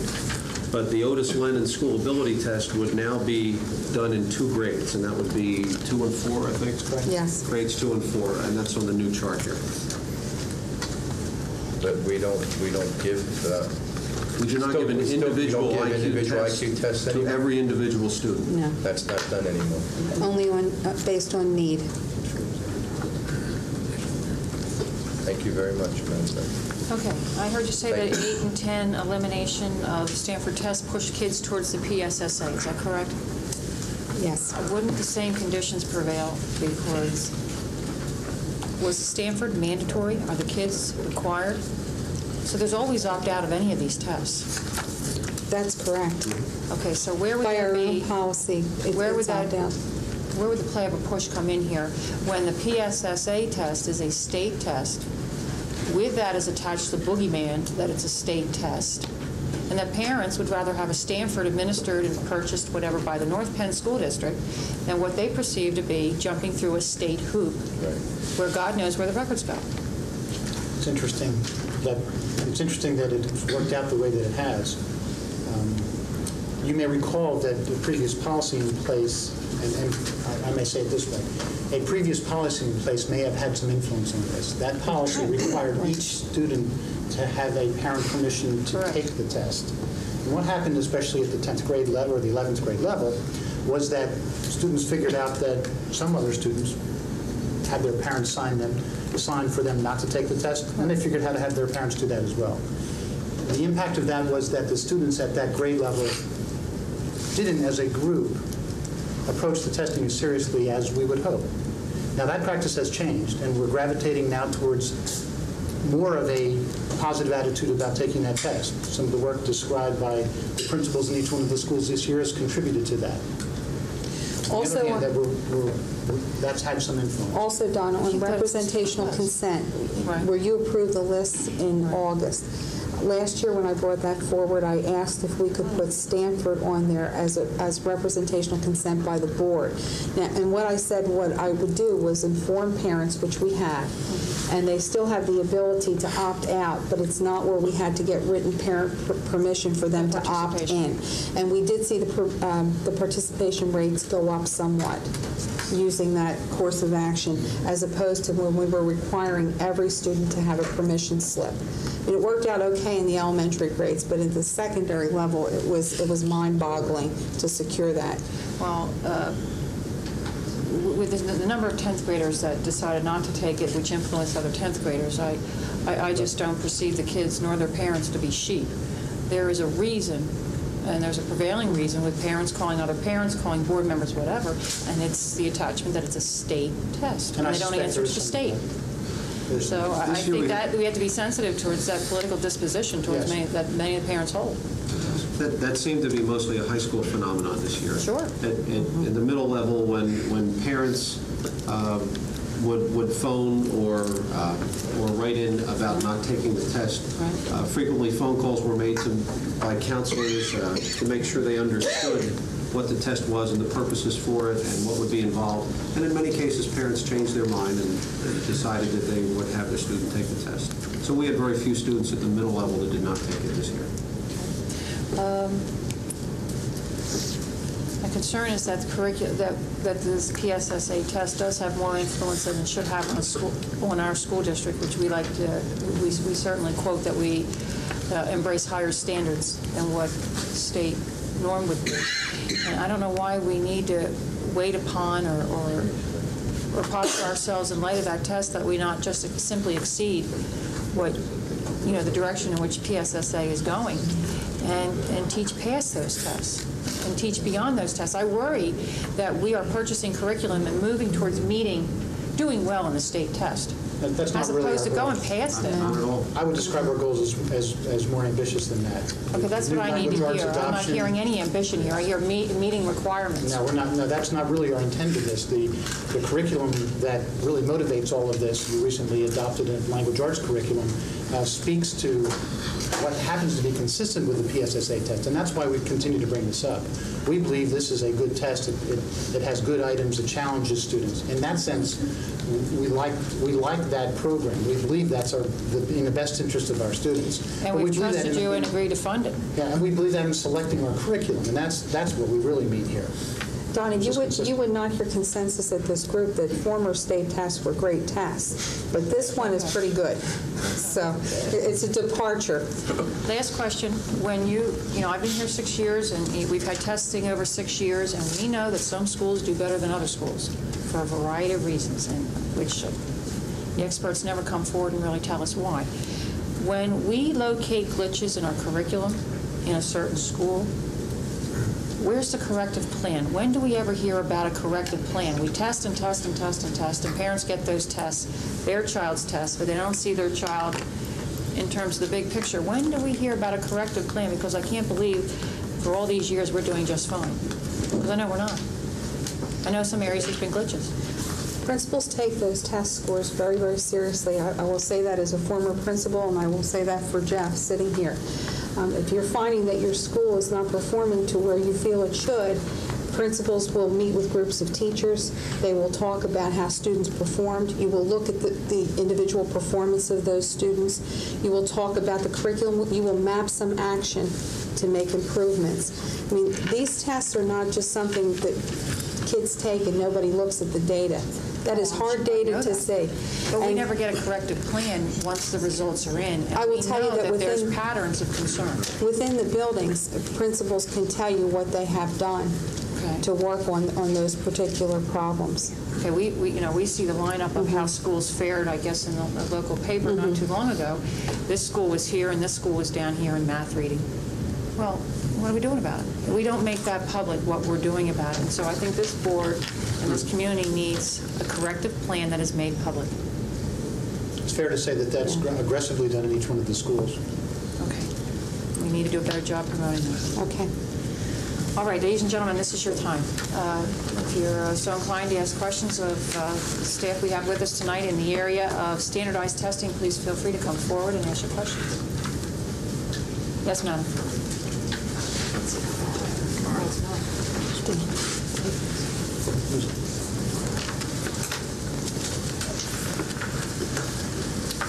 Marla Darcy, Upper Gwynedd, and thank you for your presentation tonight. It's very informative, and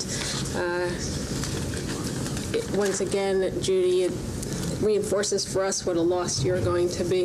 And gentlemen, thank you for all the information. It really was helpful.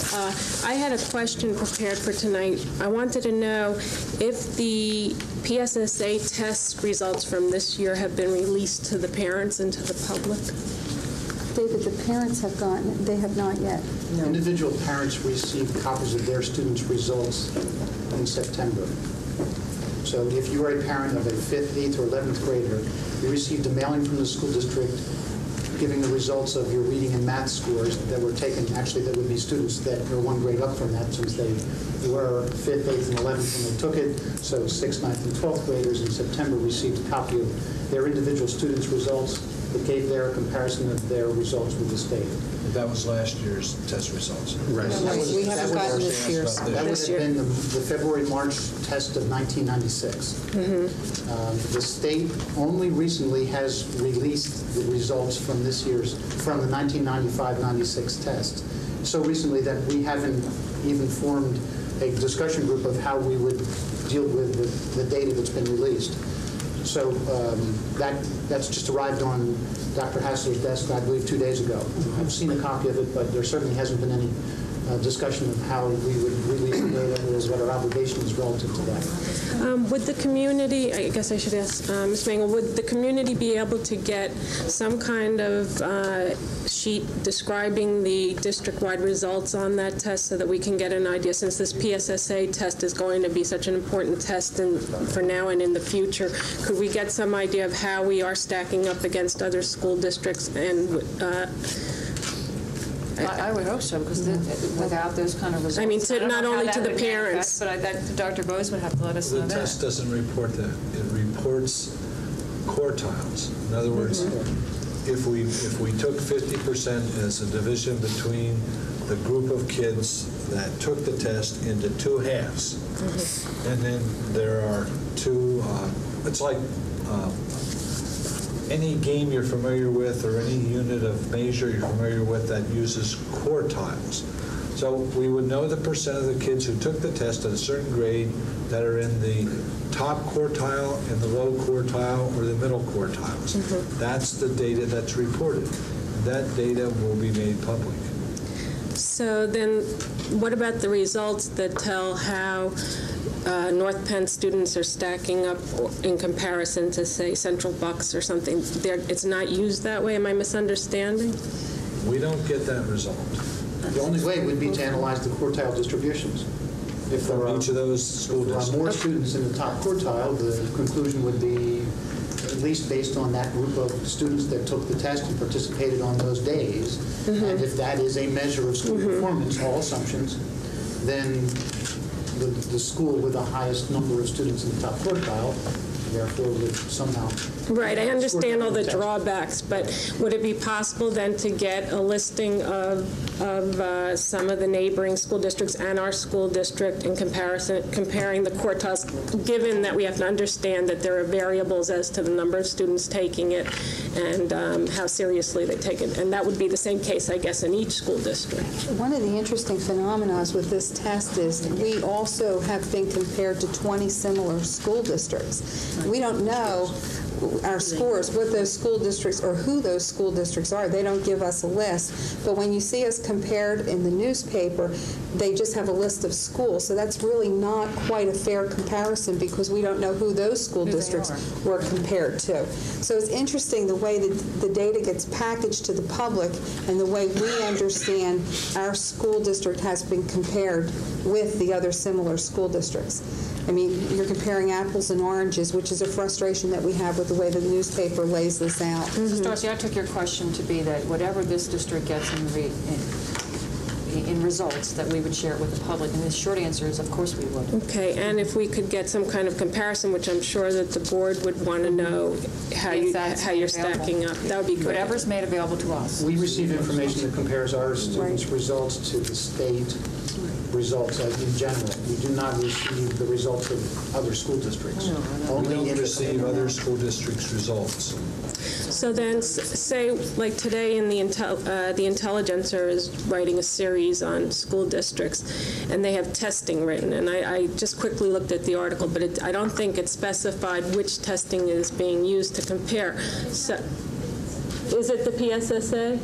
So that's very confusing when you see it in the paper, and yet you're saying there's no comparison. So no, we just don't receive that data. We don't receive it. The paper must have called each individual school district, got its individual data, and decided to compare it one district to another. Oh, okay, so that's public knowledge then, so somebody could... We don't receive that data on individual school districts. So somebody could compile it then? Somebody could compile it. Somebody in Harrisburg certainly has it. Sure. So we should be able to get it then. The easiest way to get it, if you're writing a newspaper article, might be to call Harrisburg or to get a printout. No, but I mean, I'm sure the district has some inherent desire to know how it's doing in terms of the other school districts, don't you know? It may or may not, but listen to what we said about the PSSA. Yeah, I understand. You can opt out of it. So there might be 100% of the kids taken in school district B, and the bare minimum to get a score, and we've had schools in our district before for which we've never gotten a score, because that many kids opted out. Right. So I'm not sure we'd be comparing apples and apples and oranges and oranges. But there would be things to be learned from that, because if school district B is getting 100% of their students to take it, maybe we could find out how they're doing that. So I'm just saying, I think it could only be positive returns just getting the information. So if that's at all possible. And if it's not, if the citizen can do it, I would be happy to do that. So, you know, could we get that done? Thank you. Anybody else, please? Anybody? Okay. Dr. Clark, what you need, or you wish for, is that this recommendation be accepted and placed on the action meeting for the 19th? Correct, and it'll just be a modification of our current standardized testing program for 1 year. Okay, board members, I need a consensus. Is that okay? As we go around on the left? Is that right? That's fine, and just follow up on the school profiles. Will do. Of the lab. Okay, it's on the June 19th agenda. Okay. Gentlemen, thank you very much. Dr. Decker, Dr. Schweitzer, thank you. Ladies and gentlemen, we are going to take a break now so that the cameraman can switch the tape now and take advantage of that so we don't get started and break again. Okay, ladies and gentlemen, welcome back. Hello. Hello. Hello. Hello. Hello. Is that a standard greeting? It's kind of like a universally understood language. Okay. You know, this kind of noise wasn't in the audience until Mr. Jordan came in late. Detention. Okay, detention. All right, time for the budget. Dr. Rose, if you want to open up, and then over to Mrs. Scherr for finance, and then over to Tom Tracy. All right. In that order. Well, my prologue would include a reference to the work done by Mrs. Scheer and 3 other board members, along with Mr. Wood, Mr. Tracy, and myself last week as a follow-up to the preliminary adoption of the budget by the board and its obvious desire to see more refinement completed. And that has been accomplished, which is reflected in the budget that the board has this evening. And this is the short version that Mr. Tracy suggested, as opposed to reprinting the entire budget in its over 100 pages in the 4th version. What we've prepared for the board and our guests is a change in that version, the preliminary budget, that these changes will make in listing the changes and identifying their location. And I think the board will find a great deal of pleasure in the product that flowed out of the work of those individuals before named. And I'll defer to Mrs. Scheer to comment on that work, and perhaps then, as a courtesy, she would introduce Mr. Tracy, who would walk us through the changes that would reflect the 4th version of the budget. Thank you, Dr. Rose. I think everyone should recognize the tremendous task that Mr. Tracy faced when he came into the district. I mean, he did have a regardless of his strong background in having dealt with school districts on temporary basis many, many times, you have issues where you're dealing with that are budgetary issues that are not always able to be followed through a paper trail. And also there are pending issues that are not yet historical, so therefore there's no set file or documentation at that point. So since the last time we met, and since and Mr. Tracy at that time gave a general overview from his point of view at that point in time, and based on his findings to that date, there's been a lot more discovery that's taken place since then, and I believe that the budget document we have before us tonight, or that he's proposing, I'm sorry, it's not in a formal document, but the changes that are being made that will provide for a $2 million cash reserve. It will provide for a $1 million, capital reserve, and maintain the $1.5 million budget reserve that was in the initial budget. I think that this is important, and as you all know, from the very first night that this budget was introduced, I raised concerns regarding the use of one-time revenues for recurring expenses, and that concern had been repeated several times since then. And I believe I'll leave it to Mr. Tracy to further articulate why we've taken this route, but this will provide for a fund going into next year at this point in time. It would provide for the contingency funds of the budget reserve as they stood at the beginning, as well as providing the $1 million in a what is considered your capital reserve funds. Each one of those, if anyone has any questions, we can explain. They each serve a similar yet very distinct function. And with that, if the board provides for that, we would be talking a $4 million increase, and that is also contingent upon the board accepting the recommendations by the administration as far as the spending cuts are, which have a dual function also in the budget. If you raise the spending, you may also affect our perspective on the adequacy of the cash reserve also, particularly if you're dealing with recurring expenses. So I'd like all board members to be mindful that it could affect us both ways, not only raising the budget and millage to cover the exact expense, but also perhaps changing, again, the adequacy of the cash reserve. I just thank Mr. Tracy for his time here. I'd like to wrap up after he's finished, if there's anything that I feel has been overlooked, because it's a very complicated document with many different aspects that have been addressed.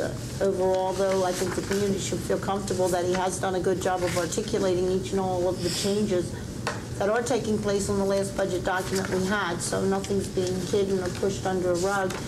And having sat at budget meetings since 1988 and having seen the modus operandi for budget financing relying 100% on the cash reserve in past budgets, this is actually what I would consider the cleanest budget that's taken place in those times.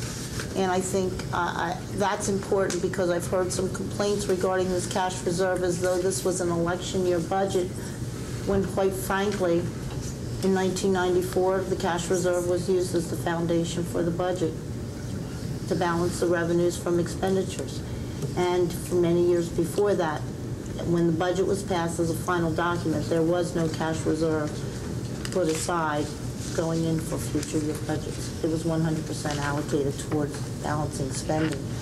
And I feel good that this not only does a good job taking us into this fiscal year, but I believe it does a reasonable job of being a responsible board looking a year ahead, and as much as you can within your own control. And for that capital reserve account, I hope that this would be seen as a way for this board to make a commitment to technology and other capital project needs, while still leaving room for future discussion and final decision making on just how that money will be spent. And that's one of the things that can help move us forward and not leave us shut out for this coming fiscal year, that I hope we can all come to a consensus on, that will resolve the funding issue while keeping in mind that there are people in this community, in the audience, and amongst us as board members who would like to make that commitment but would not like to write out a blank check at this time without knowing exactly for what purpose it'll be used. And we can bring both of those together. Tom, you can go ahead with wherever you want to start and take us through. Why don't we, Appreciate everyone in your the work. audience and the board has a copy of the preliminary budget, the changes recommended as of June 10th. I'd like to start on page 2 of that document, which is the revenue increase section. I think Vicki already explained that I don't think it's necessary each time you have a budget meeting to reproduce the entire document. First of all, it's really a waste of paper, but the real problem with it is that if there are multiple changes made between, it is practically impossible to track them when you're looking over 200 pages and thousands of line items. They may only change by dollars, but they change, they affect the bottom line, and it's very difficult then to change it. And so therefore, what I've recommended here and what the board committee has agreed to is to stick with the original budget. You know what that is. Everybody has a copy of it. And then indicate from that budget any changes, up or down. And then when you produce the final budget for adoption, you come in with the new document, which is nothing more than the May 14th document and all the subsequent changes that take place from May 14th to the final adoption on June the 26th or 27th, whatever the date is. So this is the way of putting it out. It's easy to understand. I think as I go through it, you'll understand what we've done and why we've done it. Taking the increase in revenue, we do have a revenue side of the budget. There's 3 kinds of revenue: state revenue, local revenue, and federal revenue. All of the items here represent some form of one of those 3 revenues. Delinquent taxes is a local revenue source. There is a property being sold, and I know that's not the correct name, but at the time I produced this, I really wasn't sure what the correct name of that property was. But this is a property that originally has been delinquent for many, many years. There has been a total outstanding tax due on it. The last figure I saw on paper was $607,000. However, after you go through all the appeals and the suits and the settlements, what we think we're going to realize is $390,000 from that property, and that will come in as additional revenue next year that was not anticipated. So that's, as I say, after 8 years, it's finally being settled, and you are going to see some results from that settlement. So there's going to be $390 additional dollars in that settlement. Interest income, the rates have increased, as you know, if you're watching the market, even though the feds aren't increasing the rates for CDs and for investment vehicles have increased over the last year. So we are seeing some increased revenues in the interest that's being made from your investments. And also we are setting up a system where we will have the tax collectors deposit directly into school district accounts, and therefore will save the float on that money. So where we lost a day or 2 days or 3 days in the past where money sat in a non-interest bearing account, we're going to move it more rapidly into a district account, and each night those district accounts will be swept into an interest bearing account so that the money will make interest immediately after deposit. So you may have a 1 day, the bank has to make some money too, so they're going to want probably a 1 day float on it, but after that it'll be interest bearing.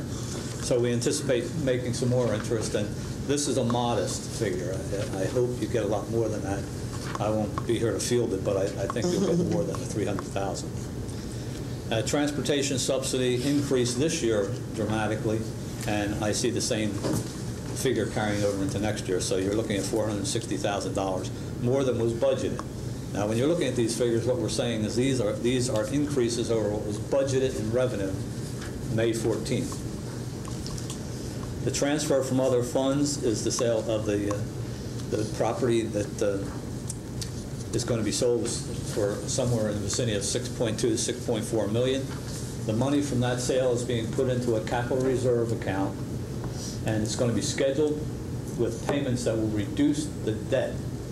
So we have to bring that in as revenue and show the debt as an expense, and that's what's happening here. So we're bringing the money in as revenue, and later on you're going to see where I put the debt back into the budget also.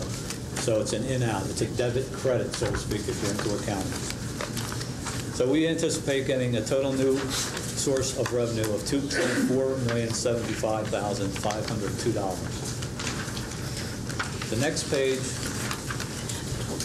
are cuts that were made by the administration. I want to say that I work with the board committee and with the administration. I think both of these people have done, and when I say people, I mean as a group, have done a great job. When I went in and met with Cabinet, they didn't want to make any cuts. And it's obvious. I mean, they had their projects. They knew what they wanted them for. They had good reasons why they were put in the initial budget. And it's very difficult for somebody to say, yeah, I'm going to give something up. And so, but it's a matter of sharing. The board was willing to work on this budget, and the administration had to be willing to work on the budget. Both sides did work on the budget, and I think it shows. So the cuts were the additional counselor that was in there was cut. The staff development position was cut. The storage tanks were taken out of the budget. They are going to be put into the bond issue. Okay, they are a real capital expense. So that's really a transfer. There's money in one of the bond issues. Since tanks will last 20 to 30 years, there's no use taking them out of current operating funds. So that was moved out of the budget and put into a bond fund. Payments to the IU are reduced. The assistive technology position was cut out. The support staff for transition was cut out. The agriculture engineering service under the 2600 series was cut out. There was a reallocation of the MISE program. There was a per pupil allocation of supplies. In this district, all the principals or budget centers get an allocation of money each year, and they're allowed to spread that money over the supply accounts, whether it be textbooks, audiovisual equipment, teaching supplies, paper, pencils, and things like that. They were already instructed before to cut 10% out of that figure. We have asked them to go back and cut another 5%, which is equal to $45,000 more that's being cut out of that supply area.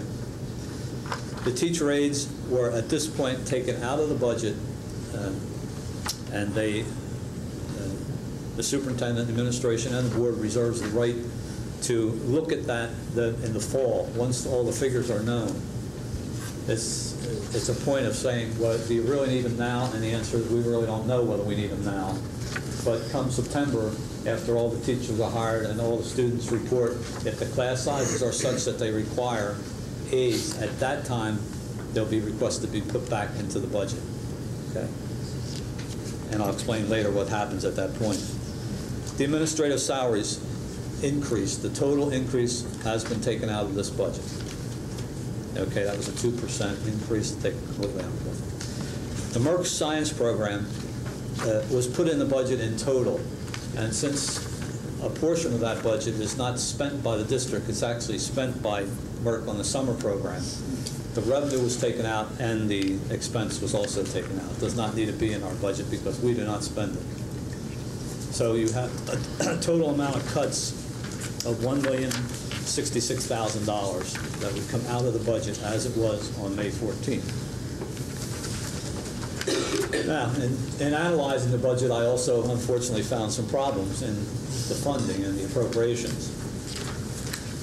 The early retirement incentive plan, last year you had, I think it was something around 27 people retired. They had an option to either take a lump sum payment of $12,000 over 2 years, $12,000 the first year, $12,000 the second year, or take medical insurance. Some opted for the medical insurance. 18 of those people opted for the $12,000. The only problem, it was paid last year. It was not included in this year's budget. So they're going to get it the second year, so I had to go back in and put $216,000 into the budget to cover last year's early retirement. Debt service is again, this is the offset to the revenue that's coming in from the sale of that property, because that sale of that property is strictly for reduction of debt. But you have to show the expense. In order to reduce it, you can't net it out. You've got to show it in your budget. So that increase is in debt service, and actually, as of today, that's going to increase a little bit. I have another change in there. Salary continuation, there's a 30,000 projection in salary continuation plan. Unpaid sick leave, there's also a deed for an additional 30,000. The reason for that is that people who are retiring have a number of days sick leave, and when we added it up, that number times $45 came out to a lot more than was in the budget. Medical insurance, all the new staff was included. You saw in the prior budget there was $1,407,000 worth of new staff. They were all included, but unfortunately there was no change in the medical insurance. The medical insurance was increased from last year by 12% to 13%, but it did not account for new staff, so I had to add some money to cover us for the new staff. And the AVPS estimate came in last week, and that estimate for next year, based on the number of students that attended, is $177,000 higher than it was in the budget of May 14th, so I had to increase that area. So you have total increases in a budget of $1,645,120. I made a note down below. Salary increases for the administrators, if the board would decide to give the administrators a 1% increase, that would amount to $37,000. We've got a notice from the IU that there's a change in the early intervention, possibly a change in the early intervention program, which would mean the district would have to pick up the cost. That would be $229,000. We don't know that's going to happen, so I didn't include it in the budget, but I have to bring it to your attention. The teacher's aid that may be added back in September, I've also listed as a possibility. That comes to $371,000. And what I'm recommending there is if that happens in September or October when these things are firmed up, then you would take it out of that $1.5 million cash reserve that you have in the 5900 series of the budget. So it will not change the bottom line of the budget. What it really does is use the reserve that you've always had in your budget for what it's supposed to be used for, unexpected events. Okay, and that's what these would be. Budget reserve, not cash reserve. You'd be correcting me. Budget reserve. Correct. Yeah. The budget reserve in the 5900 series of your budget. Okay. The next page, the budget analysis. And what I show you here is the first column is exactly as it appears in your budget that you all have as of May 14th.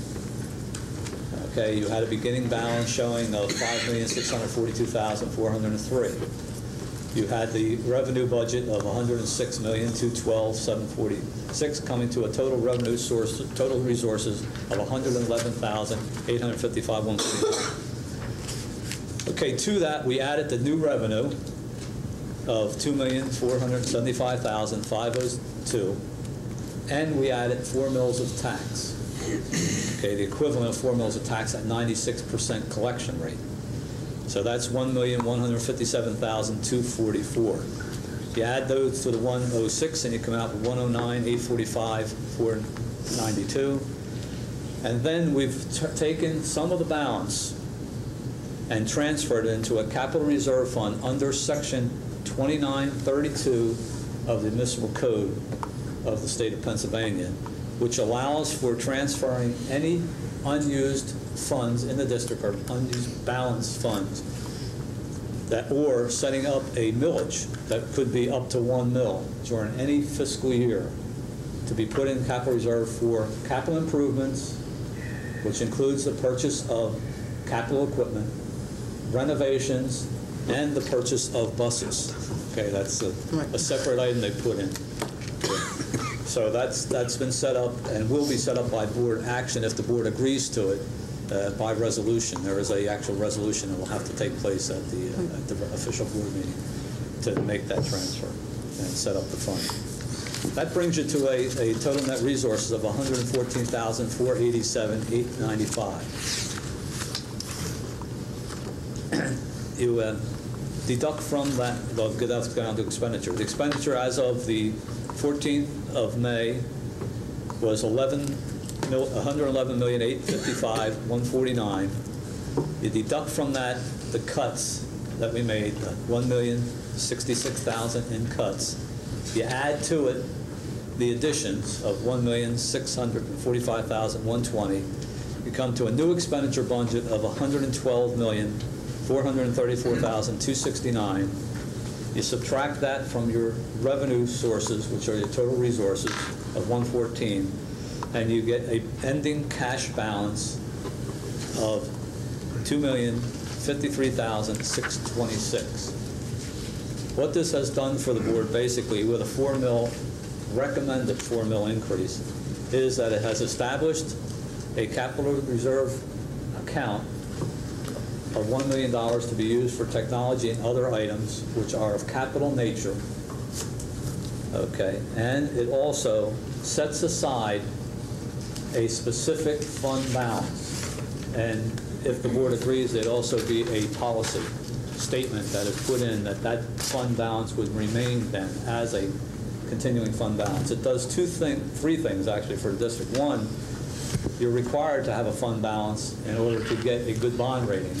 You're rated by two companies, Standard & Poor's and Moody. They rate you on the soundness of your financial status, and one of the things they look at is there a contingency? In industry, you want to call it retained earnings. In school district and fund accounting, it's a fund balance. So we're looking at having a fund balance. You need that in case you would have catastrophic events, which you would need money for. You can't go back out and tax in the middle of the year. You need to have funds to do it. At the end of the year, if we get your budget as close as I would like to see it, and it might take a couple of years to do it, but where your expenditures are very close and your revenue is very close, your estimates are very close to actuals, which has not happened here in the past.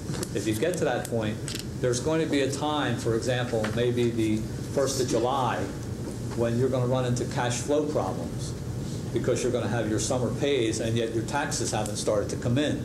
So you need money to carry you over that period. That's what the fund balance is for. It will carry you over that period without going out to borrow. So that's the answer for government. So basically, I think this budget, as represented here, and we still have several weeks to go where we'll still be looking at this, and other things are going to be happening, so there will be changes. But as of tonight, as you see it before, this represents a recommendation of a 4 mil increase, but in effect reserving $3 million plus $1.5 million in the 5900 series that is built into the budget. Your total millage required then would be 282.5 mils for this budget. That's basically the end of that discussion. I just want to mention that in your packet you also have a budget comparison account, and I passed these out to the board, and they're also in the budget. We were asked to do this several meetings ago, and it was laborious. I finally got it done this afternoon. And I think if you take a look at it, those of you who are really interested in seeing what happened from last year's budget to the budget of May 14th, this tells you what happened to it by object. So you can go down and compare it. It's not easy to look at your budget. When I first came in here, I found out because of the fact you had a budget on March 3rd, March 27th, April 3rd, and April 18th. They were all different. And then your budgets from the budget in last year, because of the changes throughout the budget, it's hard to compare. So this was a good attempt at doing that, and I think it ties out to the penny. There are some areas in there where you're going to say it, and I want you to know what they are. There's some areas in there where we'll say miscellaneous changes in line items. They're line items that were under $10,000. I was not going into a $112 million budget and try and go down 3,000 line items and see if one went up $20, another one down 10. These are the major assumptions, okay, the major happening. Everything else appears in those miscellaneous line items. But when you're looking at 610, for example, has something like 72 line items throughout the budget. So you aren't going to analyze each one up or down. So that's what that second document is. And if anybody has any questions, I'll be glad to. Vicki, it's all yours. Thank you. By the way, you don't have to worry about that. I have a list of everything that went above 10%. But I've had more time with this budget than you have, or various budgets. The problem is trying to transfer notes from one budget document to the next. You know, it's a little tough. I think that the board, on the revenue section, as he went through, I think he did a great job in explaining that, but I think it should be clear because of statements that were made about one-time savings. The Keenest Road site that's listed here, this is when we will see the initial impact of the decrease in the debt service. But it's important for the board to know that through our financial management, Mr. Bradbury and Mr. Hamilton, essentially, the utilization of that payback on that property is going to have a long-term benefit to this district in the reduction of the debt service. That is not something that's going to come back and have to be addressed for stabilizing next year. It's going to be a long drawdown, and the benefits into the reduction of the debt service is long-term, just as the revenue benefits that we have from the refunding that we just approved this fall. There were two options. One, to have a $500,000 savings that would have been here this year, and then the debt service would have returned back up to its same level. Therefore, the board would have been facing 2 mills. Quite frankly, Mr. Mosey and I both supported a $554,000 gain that would stabilize the debt service so that there was nothing coming back into a spiking, and not only for the $54,000 benefit. I mean, there's the cost of money. I think that's a wash with having $500,000 dropped in your lap to use all this year. But yet at the same time, you would have then had to readjust your budget to bring it back up. So a lot of things have been said about some negative factors that were going due to one-time revenues, that these significant revenue gains are actually much more extended than that. So the debt service area is one of those. Yeah, the Acme property, I think that's called Village Shopping Center, but I'm not certain. It's not land. At least 4 names in the last 3 days. Yeah, that's true. I believe that's what it's done. I want to thank Tom, too, for all his efforts in catching up on the direct deposit situation. Tom, I'd like to ask you to address a question that's been, there's a concern that's been out there rolling around recently, since we are having a later vote on this budget.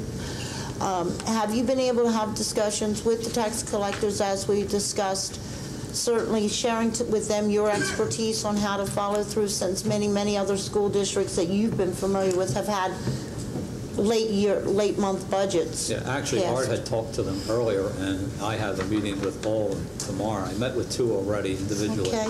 I'm meeting with all of them tomorrow. I've already met with the bank, and they have met. The tax collectors have identified a spokesperson, basically, and they have agreed that the bills will go out on time. There is no question at this point whether they will or will not go out on time. If the board adopts the budget as it is specified now, the bills will go out on time.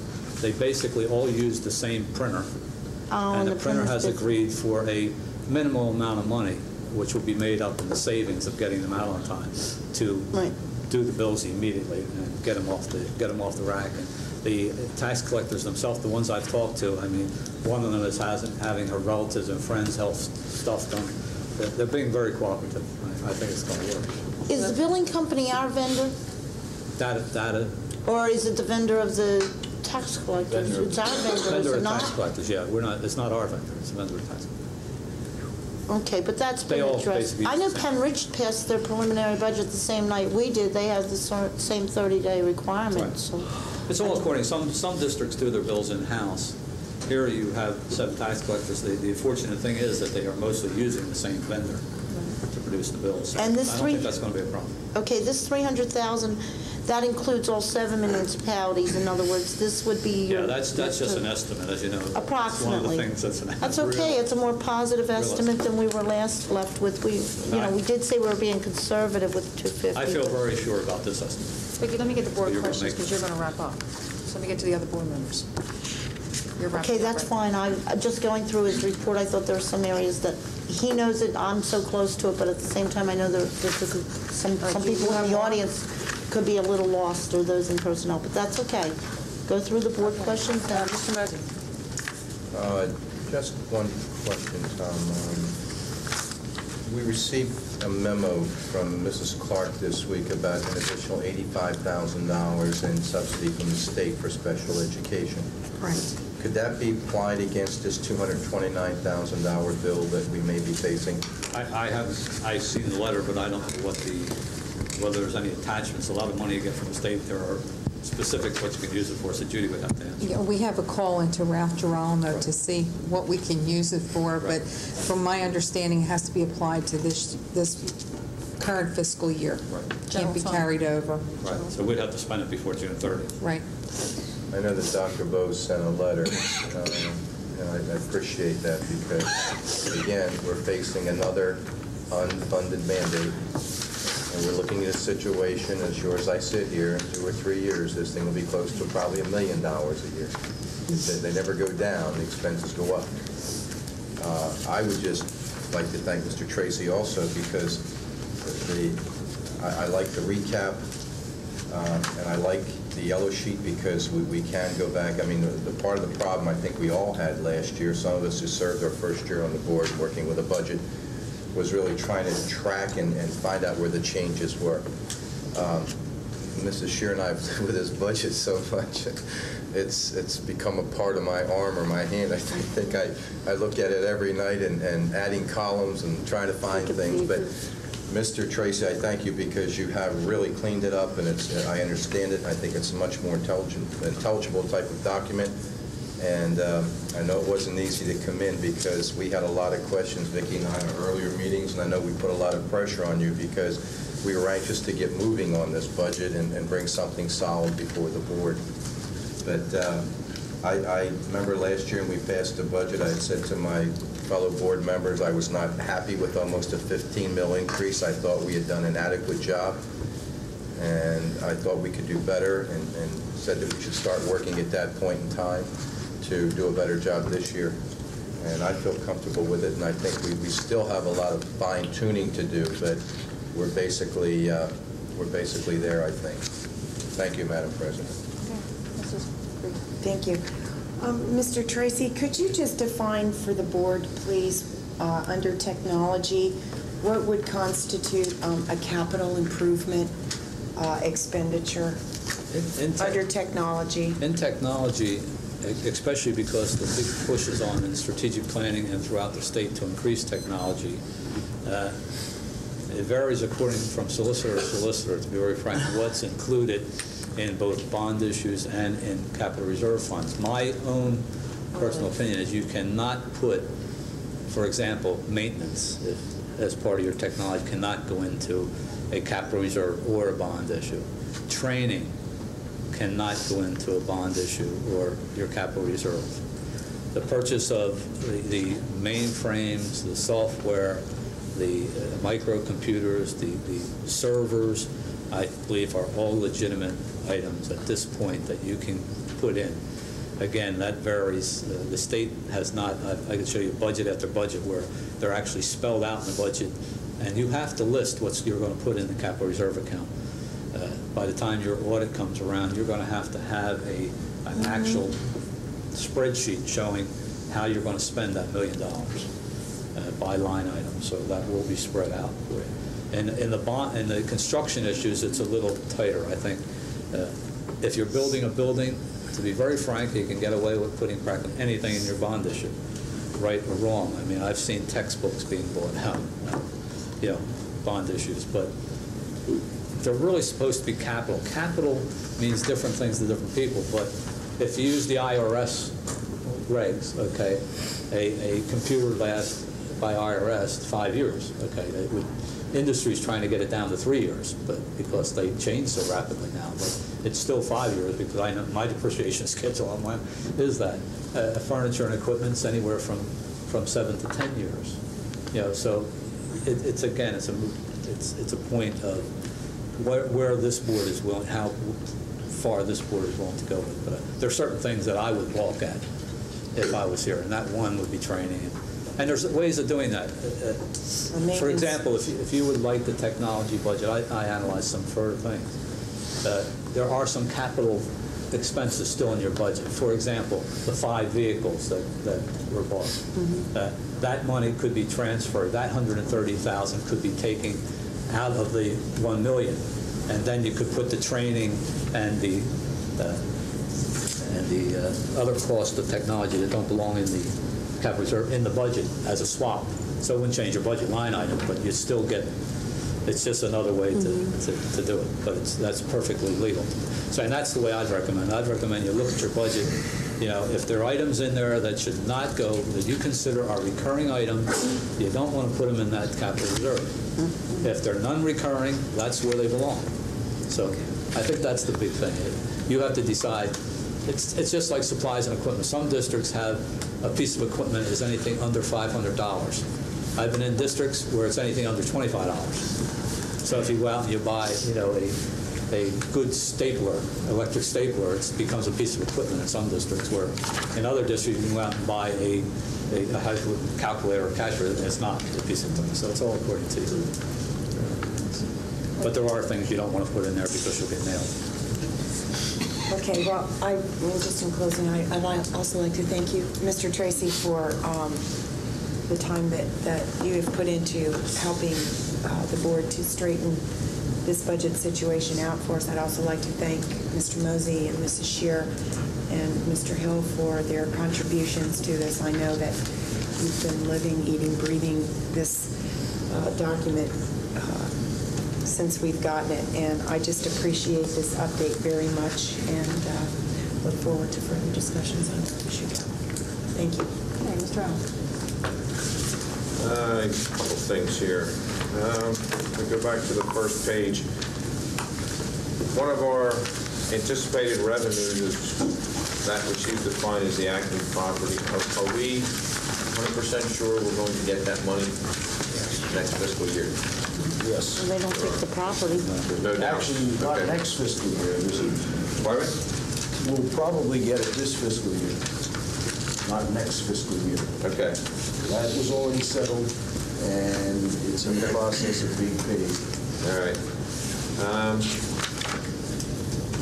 If I go to the next page, they're not numbered, but the one after revenue increases. I just have to object philosophically to the first two cuts that we're taking out of this budget. One being the counselor at the high school, which I think is needed to just the growth of the high school in general. And the staff developer, I've always believed that when your biggest expense is teachers, it pays to invest in making them the best teachers you can, and I think staff development does that. So I think that should be put back into the budget. I think it's too big of an investment on the board's part and the community's part not to have people training our teachers how to be better teachers, especially with the number of new teachers we're getting through the early retirement program for the last 2 years. So I would like the board to put that back into the budget.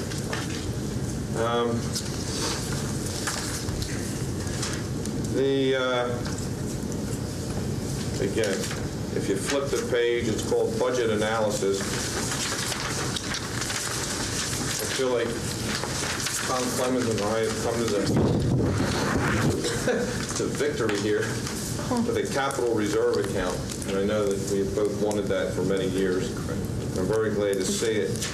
And I also am glad to see that we have not having an ending cash balance of 0 for next year, because I never thought that was good planning for the year after that.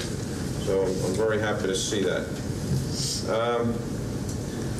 If we go to the pages that you have by objects, you are giving us, I believe, I want some clarification, changes over last year's budget, not last year's actuals. No, not actuals. Okay. I guess I would say that's the missing piece there. Yep. I would for some real good comparison. Am I correct? No. I mean, it would be under normal circumstances, I would answer yes. Okay. The problem is that your budget and if you went through your budget and then took a look at your estimates which I still haven't had a chance to work all them out, but some of the estimates are, for example, we have a pay coming up on the 20th that's going to be over $5 million, so a payout of all the teachers. That has to be posted, and I want to make sure where all those line items are posted. But if you looked at your budget and then looked at your expenditures to date and do what I did, which is do an estimate by taking the encumbrances are still left plus what's expended, you would find that those line items don't tie out. And the reason they don't tie out is because you had negatives in your budget last year, those minuses, which then were spread throughout the budget. You also had a $3 million item under the 5800 series for retirement, which was then spread throughout the budget. So to try and... It can't be done is what you're saying. Based on, it can be done, but I mean, you would pay somebody. You wouldn't want to pay me the salary it costs me to do it. I guarantee you that. Okay. I think the best way after now that this budget is cleaned up. Hereafter, you'll notice what I'm doing. Yeah, you'll notice we've already cleaned up the 5800 series of your budget. There's not going to be anything in there. That's a good account to use during the year, but it's not an account to use for budgeting. It's not even there's not even a budget line item in the state budget for 5800.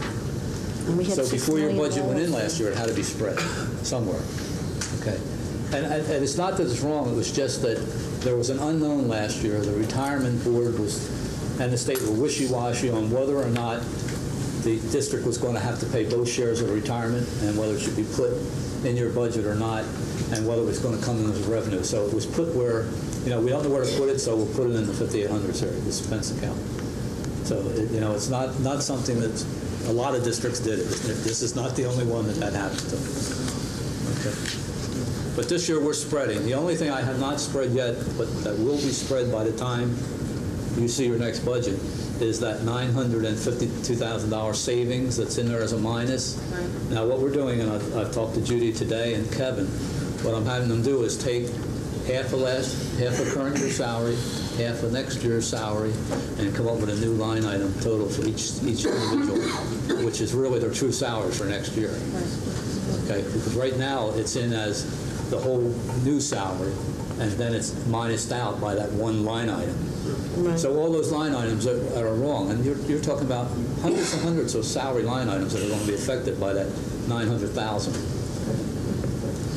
So when you see your budget, then after that, from year to year, it'll be easy to what you're saying is what we should do in the budget is net out the actual salary, not the proposed with the savings. Just net it out. What I'm saying you should put. What I'm saying is you should put on the salary line item the exact expenditure for next year. Yeah. That's right. On each line item. The budget, the way it is, actually nets it out. Right. That's what the mistake is. It just leads to a lot of confusion. For you to understand it, for somebody, even for me to come in and understand it, or anybody out there in that audience to understand what happens. You understand it at the budget time because, you're saying this is a savings. One line item, it shows up real nice. But then after the year is over and it starts getting spread throughout the budget, then you try and compare it. You can't follow the computation, so you're putting in net numbers. You just add to errors, right. Which are unnecessary. Anything else, Mr. Allen? No, thank you. Mr. Hill? No, I think everything's been said. I think the biggest achievement the board has gotten this year is a clean budget that will help us immensely in the ensuing years. Well, that's what we promised to do. So that's the best part about it is another promise fulfilled. ERIPs, how many more? This budget was based on 15. The last time there was a calculation. How many ERIPs do we have over the 15? There's a total of 16 altogether who are taking advantage for this coming year and the next year after that, the ERIP. Okay, so you're only up one more.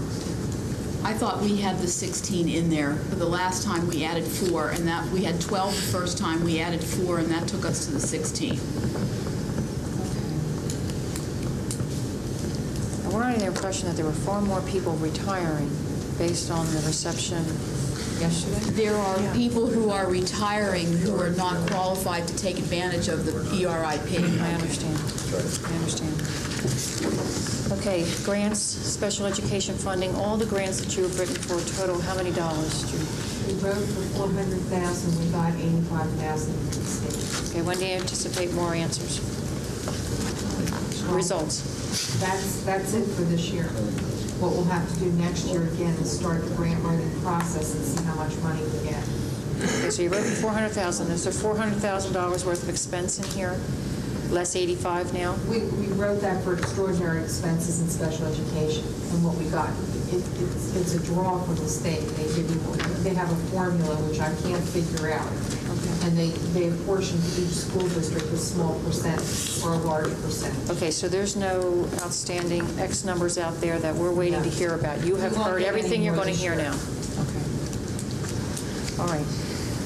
Mr. Tracy, in terms of line items that still have money in them and they shouldn't.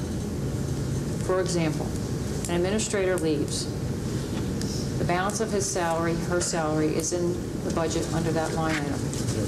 How does this board go about extracting that money from that line item? Because that person is no longer here, and putting it in budget reserve so it is not spent until we say it can be spent.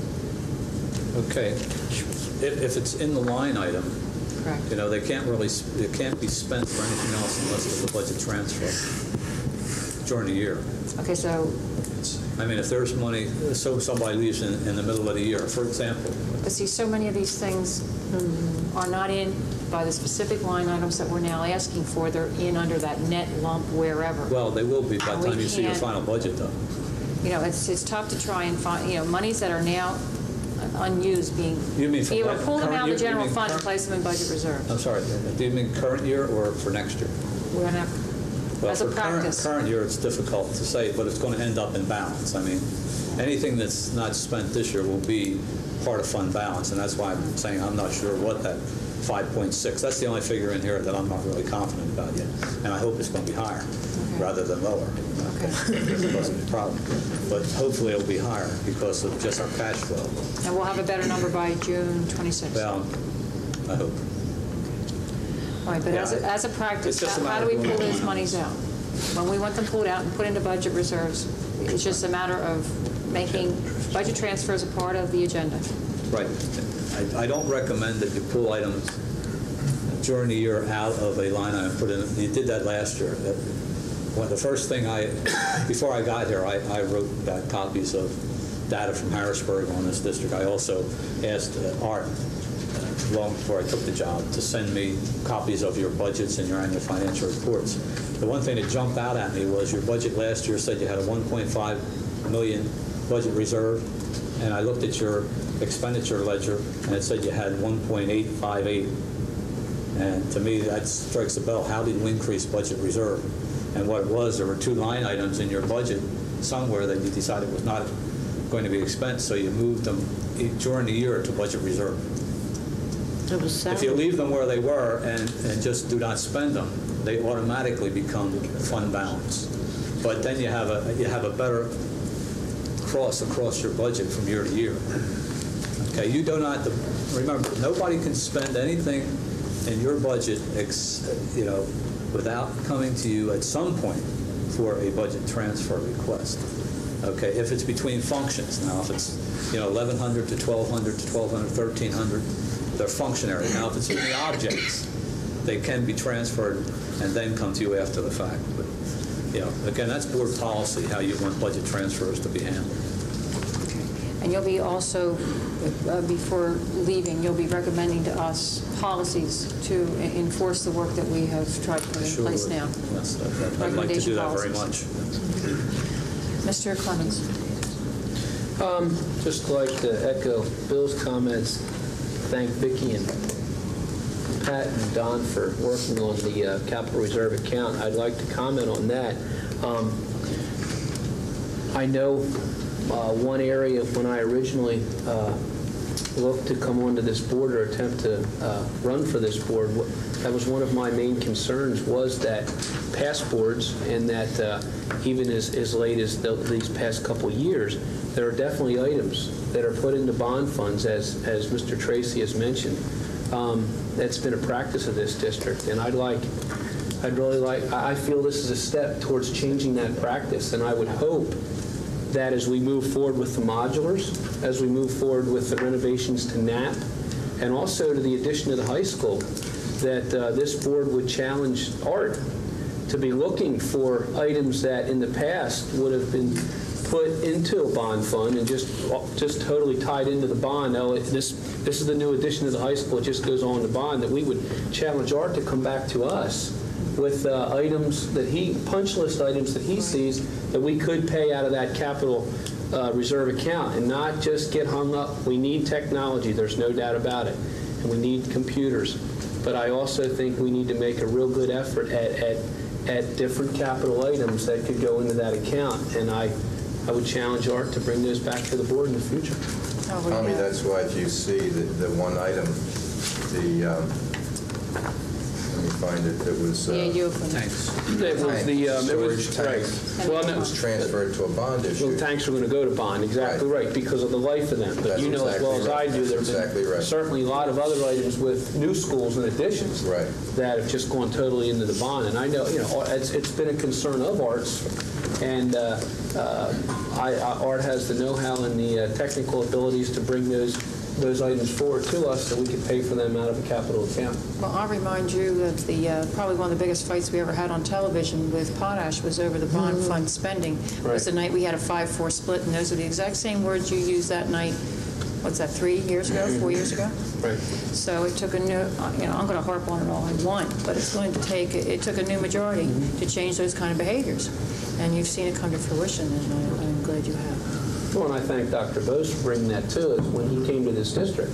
That was one thing that, I believe it was some type of a mandate out in Indiana where they needed to raise cash before they could do these types of things. Right. And but yet he was able to bring that to the table too, and at least that it got into discussion that the committee was able to bring it forward for this as we close in on final adoption. And I again thank them for it. Super. Thank you. Mr. Weitz. A couple of comments, things that have already been mentioned. Number one, I would support a policy on maintaining the fund balance. I'd also like to support some level of annual millage going directly into the capital reserve account. And as to Mr. Allen's comments, I would certainly like to see the counselor and the staff developer put back into the budgets for the reasons which he mentioned. Finally, Mr. Tracy, something you and I talked about before, and just again for clarification, the revenue that we will be putting into the budget, which is essentially that draw coming from the sale of the Keenest Road property, is offset by the debt service line item. Is that expected debt service, or is that dollars going into an additional reduction of the debt service? It's your existing debt that you have established right up to the last bond issue, which was May 1st. Okay, that establishes what your debt service is every year in interest and principal. When that money was used to buy that property, I understand it came out of 2 specific bond issues at one time, somewhere, the money that was left. And again, you have to help me because I'm getting this all from data. When you do that, then that money that comes back from the sale of that has to go back in to reduce debt. Now, there's 2 ways to do that. The one way is if you could go in and just pay off principal of some of the bonds that are out there. And the unfortunate part about that, and I talked to Bob Bradbury just today on it, is that you just don't have any that are callable immediately. You can't buy bonds that aren't callable. Right. So what has happened now is that money is set up will be set up when it comes in into a capital reserve account. And if it comes in by November 1st, the figure I put in here is accurate. If it comes in after that, it can get a little hairy because you don't get as much interest. But if we get it by November 1st, it will go into buy in a capital reserve fund. It will be set up with buying treasury strips that come due on various dates. Those dates are scheduled to pay off bonds and interest on those dates. I talked about today one thing because it bothers me right now. I don't know how much of that $1.3 million is interest and how much is principal. And he doesn't know it either. He's going to have to go back and do an analysis. Eventually, you should get a spreadsheet that shows you of that 1.3, this is principal and this is interest, and that's the way you apply it. Right now, I applied it against interest. And I applied it against interest because your December bond issue created $1.6 million in new interest for you. So I dumped, to be very frank, that's where I put it to reduce that fund. Okay, so the answer to my question is, one, it's going to pay a predicted and existing debt service, is what we're doing right now. Number two, your comments said that right now we have no option to retire any of our existing debt. And lastly, what you didn't say is, do we in the future have the option of looking at some of those dates to retire some debt? Would that be, without knowing the facts again, is there an assumption that at some period of time we could take an early retirement of debt with those treasury strips, or once we're committed to those dates? They're scheduled to do that. In other words, they're going to be scheduled as bonds are callable. Okay, as bonds are callable, not scheduled to pay a certain amount of existing debt service. So this year is just a special case, so to speak. Well, this year, what Bob has done is go through the history of all your bond issues that are left from 1990 on. And he's looking at the callable dates for that and saying, there are some callable here, now I can pay that interest, principal off at that time. Do you know if Bob's preparing a sheet for us so that we'll see exactly what those dates are? I have a sheet that shows me what the interest is, but I don't have a sheet that shows me what it's going to pay. Would you ask him as soon as he can to prepare for you and for us? Yeah. Thank you. I have no other questions. Thank you, Mr. Weiss. I'm going to hop over Mrs. Scher to Mr. Schilling. I'm just happy to see a capital reserve account. I support it. I think it's great. It's about time. Also, I'm happy that we're not having an ending cash balance of 0. I'm happy that was corrected. I thank everyone involved, Vicki, Don, Pat, Tracy, and also Dr. Bose. I really think this has been a great job. Thank you. All right. Mr. Scher, any questions? Questions, no. Okay, let me get the board, audience of citizens on these issues, and then there'll be a wrap-up. What do you need, Mrs. Scher? I'd just rather start now when we'll be finished with this, okay? Go right ahead. If you don't mind. No, go right ahead. I think that with David's question regarding the plan for that, David, I believe that was planning to be brought forward when we move closer to that date. But as this capital reserve, capital projects account has been something very dear to many of our hearts. I mean, I saw it disappear in 1989. I actually expected this budget to come forward with one when we found that there was $2.3 million being carried over from last year that hadn't been acknowledged in the beginning of the budget. And I had thought that would be reserved for use to establish a capital projects account. So I'm kind of relieved that it's being so well received. It hasn't come easy as far as rearranging this budget. And I think Mr. Tracy found certainly that it was a bigger task than he expected when it came in. And as we go forward, I hope the board will consider supporting this as it's been planned. I know there are areas of the budget that I still disagree with, as far as being included in there. Those are areas that I believe we can transfer. And in relationship to your questions, Madam President, Mr. Tracy did talk to me, it was not the budget reserve, but it was a matter of bringing money into the cash reserve account. And Tom, if you're with me there, I think that would answer her question. It was the aspects of when you have money within your carrying forward over your budget and you find that there's additional revenue and funds, that there is a mechanism to put it into the cash reserve, which really takes it outside the spending arena. Whereas the budget reserve is a contingency fund, sort of a rainy day fund that can still be dispersed from within the budget year. And that's something that we'd like to have very clear for all the board members. I may not be here a year from now. The fund balance is a undesignated, unreserved fund balance, which means you do not touch it except for major emergencies, and it has to be by unanimous approval. The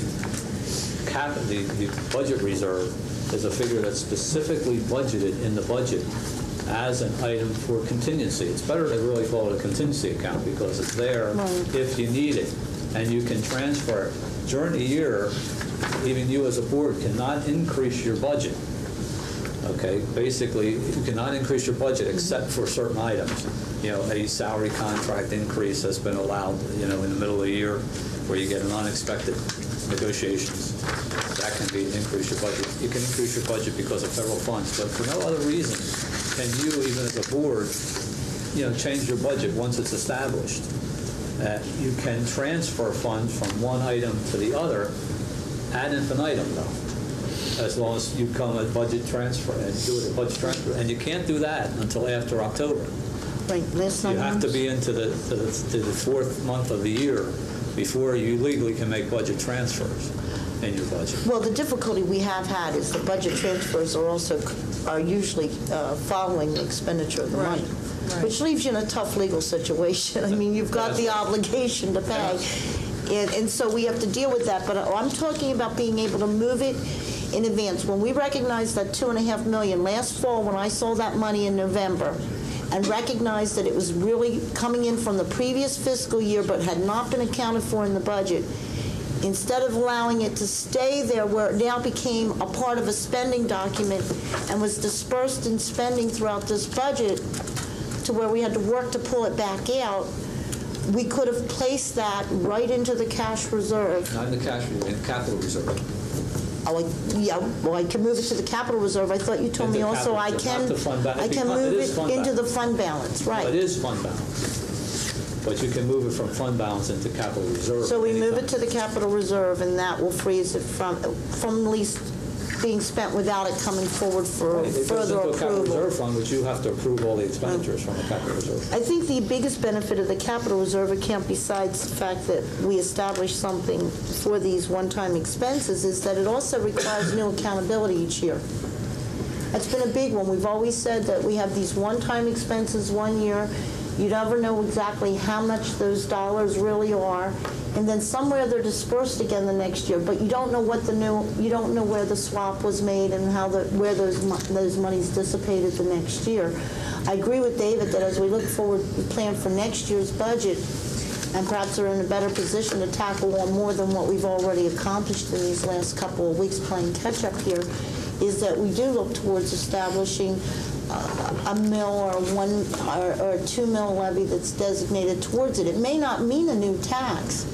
It could be within our existing taxes, but if we maintain a policy of X number of dollars to be maintained from a recurring tax source, to do that, I think it's something we should look forward to doing. And again, it may be a matter of shifting the expenditures so that they're not mixed in with the recurring expenses and having them designated, because this is more important today than even years ago, because when they were taking the money out of the bond, they weren't paying for one-time items 100% in the year that the money was being spent. With us, we've made a couple of changes in cleaning up the financial management of the district on many different fronts. But it's also having a compounding effect. That's why when we began shifting things from 20-year debt and putting them into the budget, we were affecting the level of spending that we're accounting for actually in this budget. And it's much better, it's much more financially sound, but it's also, creating quite an impact as far as taxpayers as we make this transition. We don't, sort of like a financial shock, so we're trying to ease this through and we're trying to accomplish it. But it's taken a little bit at a time, and I have to say that I think we came an awful long way. I've seen quite a few years erased with this new process that we've used this time, and I thank Mr. Tracy, and I hope the audience and everyone can make sense out of all the changes that have taken place, but there's a lot more work than they could ever imagine in this. We'll find out. Okay, this is your time. Anybody that has any questions to come before the board, Mrs. Abrams?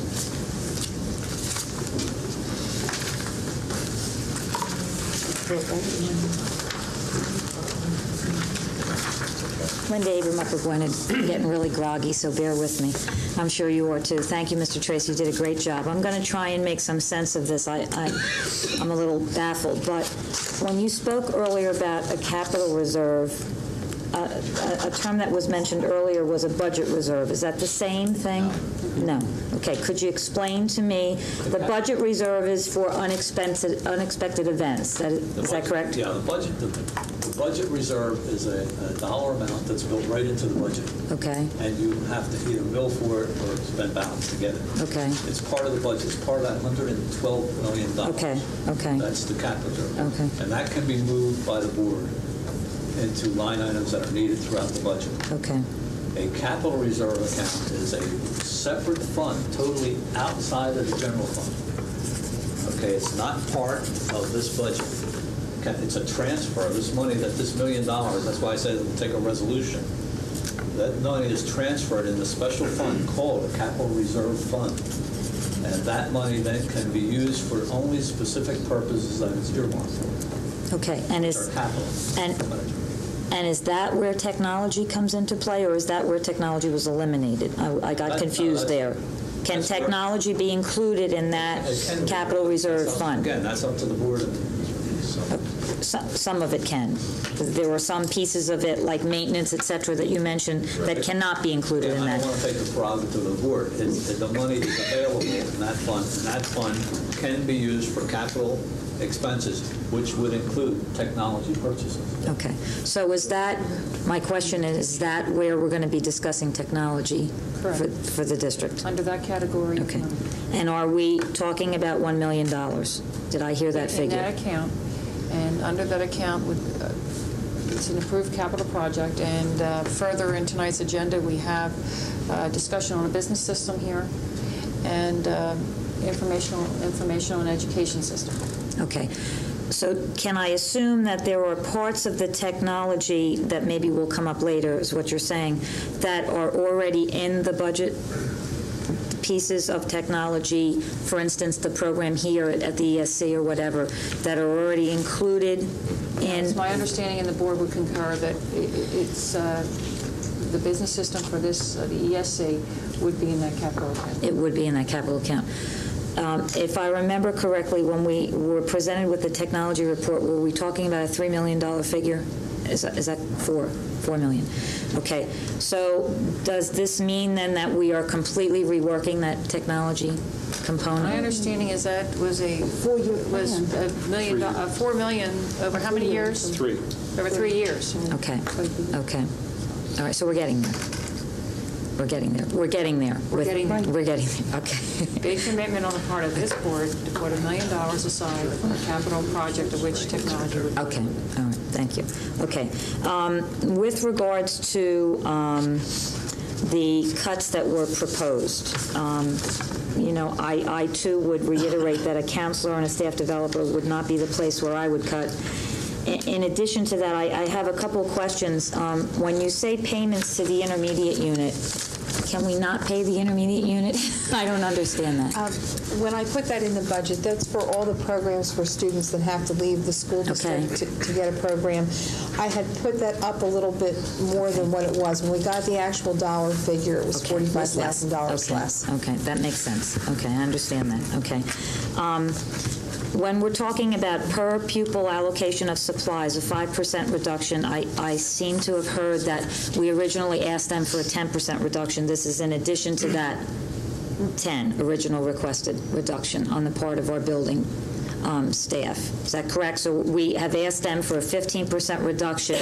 They have found 15% that they can reduce from their purchase of supplies for their buildings. Am I saying that correctly? I'm not sure I'm understanding the question. Do you mean from the first published budget? What I'm trying to understand is on this particular cut, we're looking at an additional $45,000 that we're saving for per pupil allocation. I assume that this is $45,000 less than what was in the preliminary, the adopted budget, the preliminary adopted budget. Okay, and did that not include a 10% cut that they were asked to find? No. The first budget was all that the staff at the cabinet level and I approved for the first printing of the budget. Okay. Now, we did do some trimming of the budget submitted by the principals before the first printed budget, as you might expect, many objects were technology that we thought would be better purchased through a fund that we see potentially created here tonight. Okay. And so there were some adjustments. They might have varied from 10% to less from the individual principals' requests. But the only adjustment made since the first printed budget is the 5% you're talking about. Okay. I just want to make sure that we have enough paper and pencils and supplies for our kids. That's what we're here for. And I know that some buildings don't have that right now, so just keep that in mind as you go through this. With regards to salaries that Ms. Mengel, you spoke of earlier, when an administrator leaves our district, I assume that that salary remains in that line item with the hopes that that position would be filled at another point in time. Is that a correct assumption? The position's not removed. It's a matter of the discussion, what I was trying to discuss was that there's so many clumps in this budget, where monies are in clumps as opposed to cleaner designated line items, which I believe Mr. Tracy is starting to produce, has already begun to produce here in the district. With administrators leaving, the position isn't eliminated. The board still has to make a decision on that position. But in the interim, I certainly don't wish to see the money sitting in a clump somewhere in that budget to be clumped elsewhere, as has been done in the past. But it would be available to be reclumped for a new person. Would that be? Reassigned to a new person. That's okay. Reassigned to a specific line item for a specific person. Okay, but it would be there for that.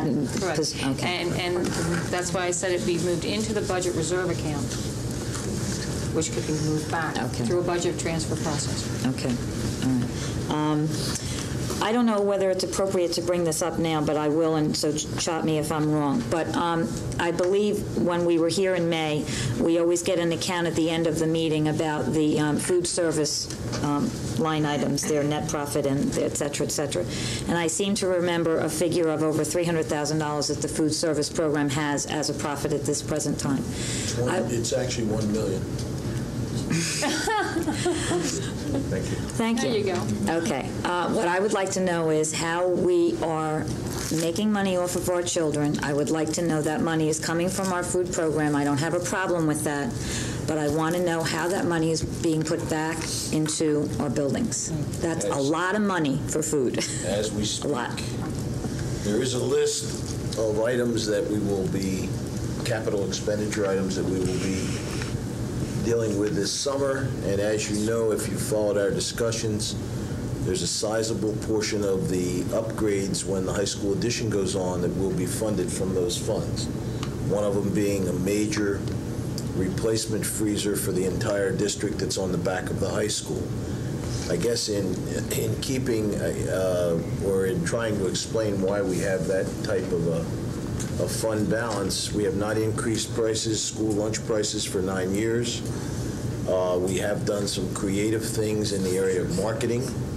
As you probably know, with the ORC program and so forth, our participation is up. The breakfast program has brought us more revenue. Vending machines have, of course, helped us considerably with revenue. And I think it's just outstanding management on behalf of those people and the work ethic of the people that are in that program that have brought us to where we are. We are the envy, quite frankly, of most school districts, because most school districts have to go back to the board and ask for a contribution from the general fund to be able to maintain their food service program. But we have planned, and we're doing more with the funds than we've ever done in the past. Dottie will participate in the cost of some disposal services. She's buying plastic bags now that she has not bought in the past. And as I said, there will be some general major purchases that are required. Okay. So as part of that $1 million, when you reference the high school and the freezer and et cetera, do I also assume that part of that money will be evaluated on the other buildings' needs as well, with regards to all of our food service facilities? We have a full shopping list, and we will begin that process this summer. The replacement of dishwashers in elementary buildings and the general upgrade, steam kettle, And as you know, Absolutely. food service equipment is not inexpensive, so it doesn't take long to spend a lot of money in the area. No, I know, but I know a lot of our equipment in a lot of our buildings has seen better days with regards to food service. I know there are some dishwashers that are not operating. We didn't have one for a while. Ours is up and running again. But my point is simply, I'm not picking on food service, but my point is simply, people have even said to me that's a lot of money for food, and I just want to make sure that we as a community are made aware of how that's put back into our district, so that I realize the food lunch program has not gone up. If you speak to my 14-year-old, he doesn't get enough for $1.65 at the middle school because he has last lunch and there's never enough food for him. That's another issue. The issue is that we need to make sure that this is going back into our buildings, because that's what we're doing this for, is what my understanding is, the food service Money will not program. be used for anything other than food service improvements and capital expenditure. Okay. All right. Thank you. Anybody else, please? Yes, sir. Two gentlemen here. Mr. Shapinsky, and there's somebody behind you. My name is Sam Dugan. I live in Montgomery Township. I'm glad to see that you put some cash back into the budget, but I'm concerned, is it enough to maintain our AA bond rating? What do the rating agencies expect us to maintain as a percentage of our budget? Or how do they look at that? It's usually 3 to 5%, and they include the, I just talked to Senator Ford the other day, they include the contingency account, 1.5 million. Yeah. Because it's undesignated funds. So when you're looking at your budget over the last number of years, you didn't have any problem because you always had a fairly large balance, and you always had, at the end of the year, that balance was carrying over. Plus, you had the 1.5 million, which was never spent. So they look at all the trends. They look at your beginning cash, your ending cash, and your reserve that's in the 5,900. So right now, it's adequate. We just got the AA3 rating from Moody's. That's based on a cash position of about $4 or $5 million right now. Right. We're suggesting it being significantly less than that, less than 3.5% of the budget. And I'm concerned that when we go out for money again, and surely we will, even if it's just for bond refinancing, that we will pay a lot more in interest. Based on my conversation with Standard & Poor's, what we have right now would be. Mr. Shapinsky.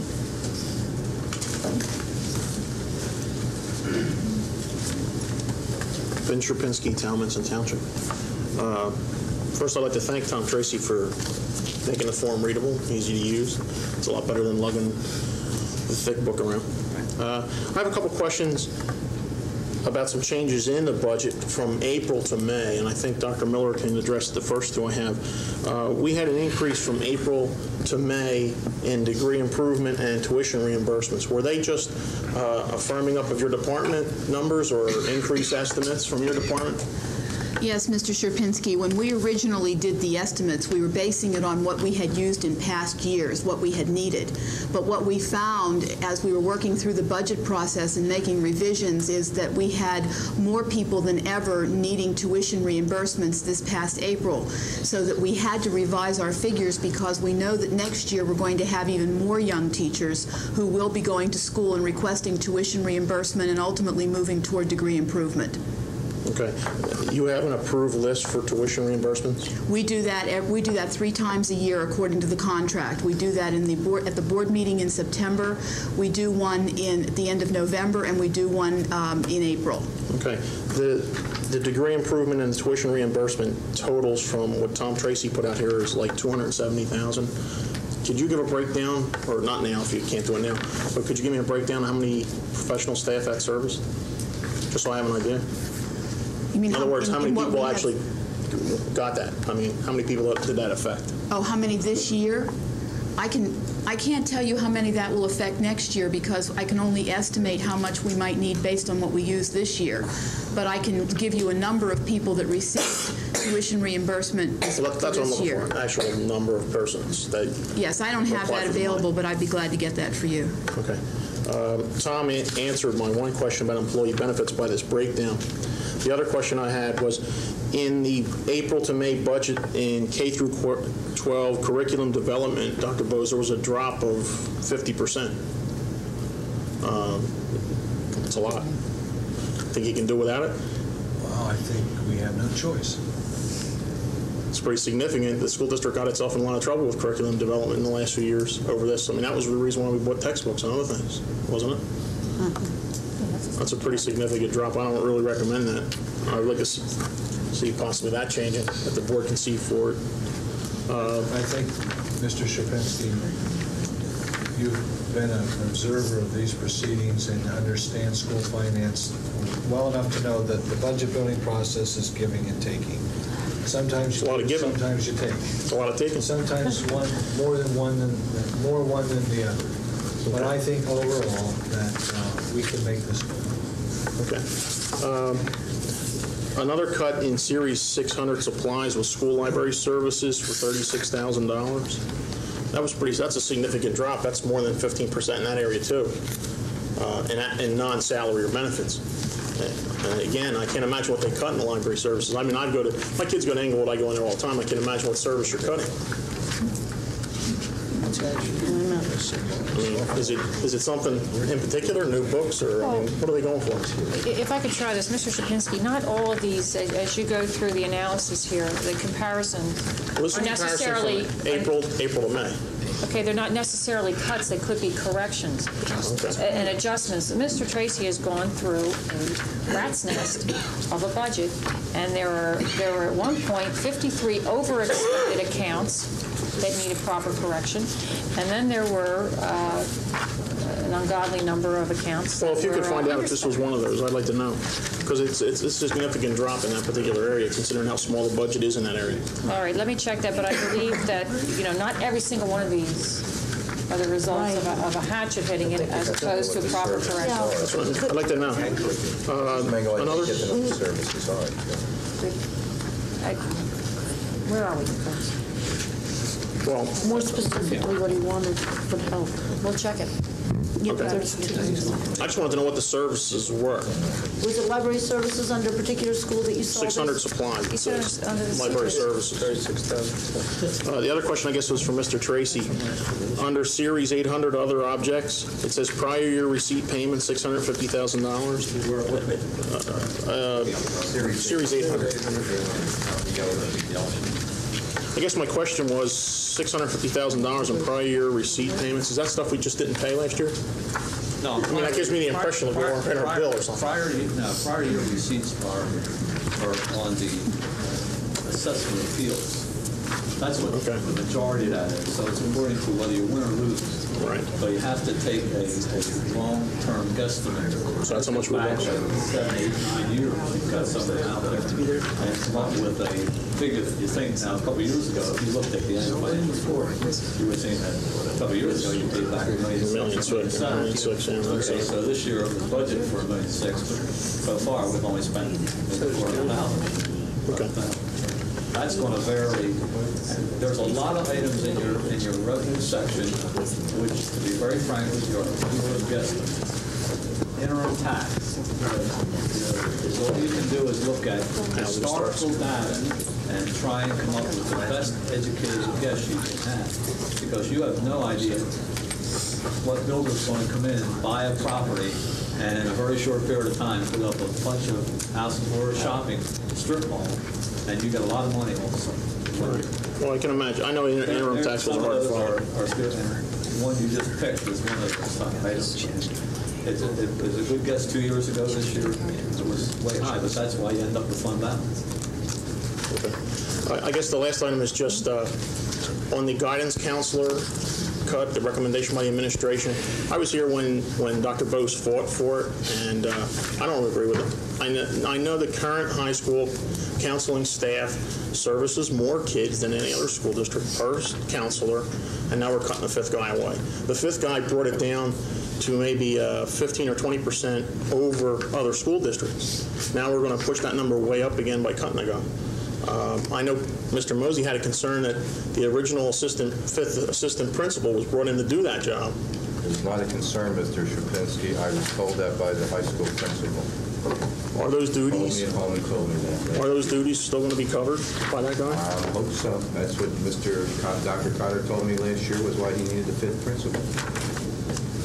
So my concern was that I supported making sure those services were covered, and I want to make sure they're still covered. I agree. Perhaps as an issue still to be debated by the board. You heard two board members say tonight they didn't like the reductions. And I must say, to explain what appears to be cuts recommended by the administration were cuts that we felt, considering everything else. For instance, there's not one teacher we removed. We prefer to put teachers in the classroom as opposed to a counselor in the counselor's office. That's not to say we don't want a counselor, but forced to come up with $1,066,000 worth of cuts or whatever the number was, we chose on a priority basis. That's not to say if we have the opportunity and we can demonstrate to the board either to use some reserve funds for that, or if the board itself, as it debates, as two members suggested, it ought to reconsider, that's a board decision. Our task was not necessarily to agree with what we had to do, but to say if we have to do it, this is where we'd rather see it done, and we chose classroom teachers over counseling. Okay. Madam President, I would just like to say that, as you know, my personal feelings towards guidance counselors at the high school, it's a necessary thing. The workload is extreme, and I'd like to make sure that as the high school size grows, we have enough counselors to service all the students we put there. So I'd like to see if you can rally some type of support for it, maybe some alternative funding in some way possible. Thank you. Thank you, sir. Anybody else? $6,000 for library books was the special funding last year for library books. One item. It was actually reorganization of the middle school. It did not reoccur. We allocated $36,000 to upgrade the IMCs. Mrs. Penn. Bobby Penniman, Tominson Township. I hate to agree with Mr. Pinsky, but I do. I really do about the counselor at the high school. He's absolutely on target, which gives me a great segue to what I really wanted to talk about tonight, which is a budget-related issue, although it isn't going to sound that way when I start. I'd like to quote a former school board president who said last year, and I quote, "Well-respected and highly trained educators are leaving our district so rapidly that our heads are spinning. The loss of their talent and experience will affect our district greatly. How has our board shown concern for this increasing and alarming turnover?" To quote our board then Vice President, "All the conniving administrators are gone." Joe Raymond, Penndale principal, 30 years, retired. Joan Stowe, Penfield principal, 30 years, retired. Charlie Kiefer, director of elementary education, 30 years, retired. Juan Vaughn, North Penn High School principal, 9 years, retired. Fred Schmidt, head of personnel, 20 years, retired. George Starkey, business manager, 30-plus years, retired. Carol Curley, Montgomery principal. Alan Elko, superintendent. She didn't retire. Bill Hartenstein, I didn't say she retired. Bill Hartenstein, food services. Ann Heffern, Knapp principal. Marianne Kammer, Walton Farm principal. Candy Wilkins, supervisor, special ed.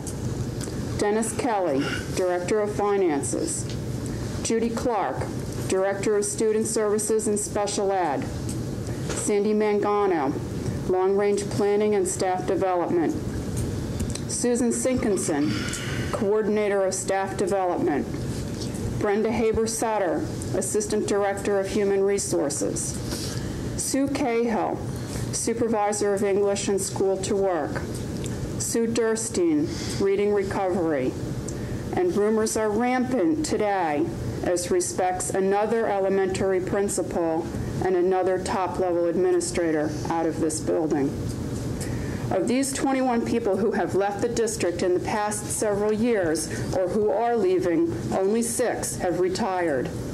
Only a few can be and have been outspoken as respects their dissatisfaction with the board. Most have gone or are going on to other positions in the educational community and therefore, as professionals, have refrained from public denunciations of the board and district. That's just common sense, on the part of anyone who wishes continued employment in their chosen field. This board has recently been engaged in marathon executive sessions during which matters of personnel are frequently discussed, according to newspaper reports. Knowing that individual matters of personnel are permitted and indeed are probably appropriately handled behind closed doors, the larger issue of this mass exodus must be openly discussed. Any organization, public or private, that incurs senior management level change of this magnitude should be openly scrutinizing its policies, procedures, and tactics to determine the root causes. This is clearly beyond the urge to get back to the children, to retire and tend to the garden, or because they were solicited to go elsewhere. The true reasons must be ascertained. A board whose priority is education must then take action to ensure highly skilled, highly trained, and highly qualified people, teachers and administrators, are valued, recognized, and encouraged in every way to remain in this district. Stability and consistency are characteristics we should value instead of perhaps inwardly celebrating the prospect of budget savings to our payroll with each resignation announcement. It would be nearly impossible for the district to conduct its own analysis of what has gone wrong. I am therefore asking this board to find the resources to prepare an independent audit, as has been recently initiated in other aspects of school affairs, to investigate this matter, make recommendations on what changes need to occur to stem the hemorrhaging. This board needs the courage to look inward and face this serious problem head on. Thank you. Anybody else, please? Mrs. Clark. Karen Clark, Montgomery Township. I've been following boards since they had board meetings at the IMC at the junior high school. I'd say the mid-'80s is when the first time Mr. Hill was on the board. It was a long time ago. And let me tell you, finally, this budget is legible, and I can understand it, and I can understand it from beginning to end. And a lot of that goes to Mr. Tracy, and even more goes to Mrs. Scher, who has spent unimaginable amounts of hours on the phone with me, and I know with lots of other people, making this document available to anybody who really wanted to know about it. It's been a remarkable task that you've undertook, and I give all of you credit. I understand it, and I don't see how this budget, with the changes that have been made so far, couldn't possibly be passed almost unanimously. Thank you. Yes. Look forward to take hours to explain it.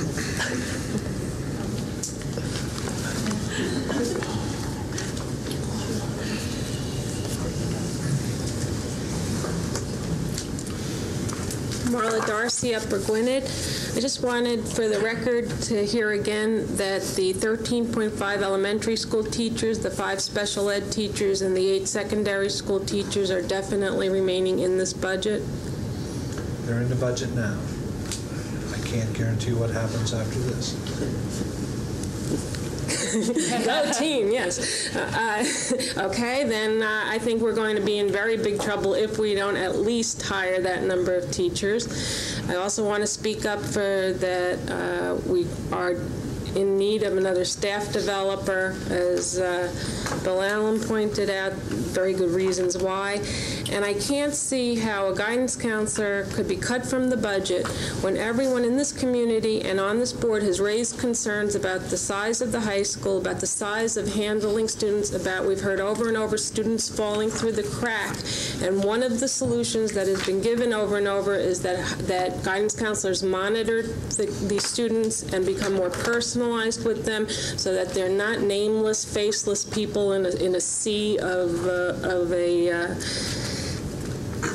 a huge school. And I don't see how it's conscionable that a guidance counselor was cut that doesn't show any real commitment or regard for addressing that problem. I think that ought to be put back immediately. I just wanted to follow up on two other things. At the last board meeting, I handed out some statistics on our reading teachers. I was wondering if there's been any discussion following that on additional reading personnel. I never received that either. Well, the information that you gave us, I believe, has been given out to all the board members. As far as additional discussions, there hasn't been by the board. This is the first time we met since the last time we saw you. So, I mean, have the members of the board looked at it, and do they understand that there's a need for additional reading personnel, that there's a gap? Members of the board received what you had given to us. The board secretary has distributed that information, and I have had no calls from any board members in regards to that subject. Okay, and the last point, about the $105,000 for teachers' aides. I don't understand the rationale of removing it from the budget and putting it in whatever the reserve was. I guess, Mr. Tracy? The rationale is that at this time, there is no definite need, as I understand it educationally, to say whether an aide is necessary or not in any specific classroom, since you're hiring the 13.5 teachers. At the time September rolls around, Bud would like the prerogative at that time to analyze the situation and put the aides in that are necessary. So the whole purpose of having a budget contingency is for unexpected events. If you aren't sure now that the aides are needed, then they shouldn't be in the budget. So they're put there as a possibility that may be needed, and that the board and the administration would, at the time that occurs, take action. Okay, then I guess this last question is for Judy Miller. I think you presented in your long-range plan or whatever the number of teachers that were going to be required, and also did you present the number of aides? At the time that we presented the budget, we presented the number of aides, but the reality is we really don't know for sure how many classes are going to have more students than we would accept as good class size.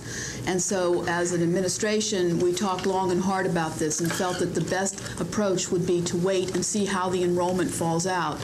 And if indeed there are classes that are over, then at that time we will make the decision as to how many of those classes need aides. So we would like to defer that until we have actual numbers. Okay, so that money is always readily accessible then at that point in September? The money isn't missing. The money has been placed in special fund. The money isn't missing. It's placed in special fund. It doesn't become earmarked for other things? No. Okay, thank you. Mrs. Whitworth.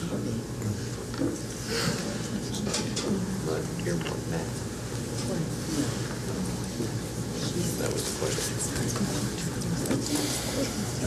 Mary Martha Whitworth, Talmadge. I just have a couple additional questions about the budget.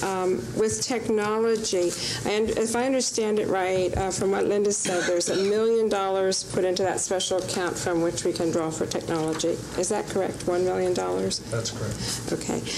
The way I figure it from looking at this agenda tonight, the central office technology is probably going to cost in the range of $400,000, give or take a little bit.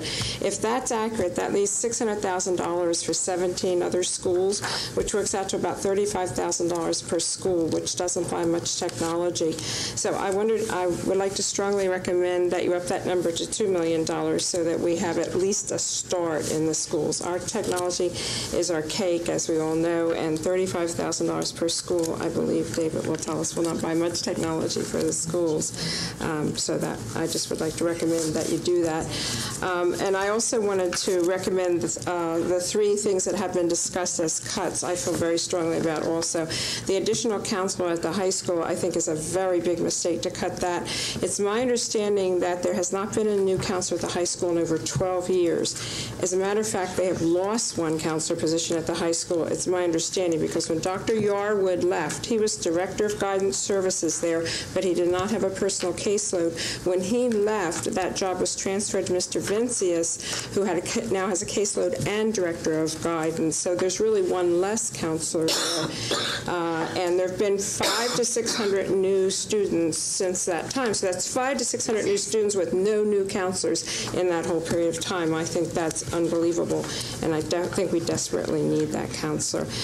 Staff development, I strongly agree with Mr. Allen that that's the most important thing in the budget other than the teachers. And when we don't have good staff development, we don't have good teachers, and we don't have a good program. It's especially important because we have so many brand new teachers who are coming to us right out of college, and they desperately need support and training and help those first few years. And without another staff development, we really can't provide the kind of program we need to provide for them. The third thing is what Linda spoke about also, and that's supplies. And I, as well as Linda, heard someone on the board earlier in the administration say that the supply request from the principals has already been cut by 10%, and this 5% makes it a total of 15% less. Now, it's also my understanding that last year the supplies were cut drastically from the initial request.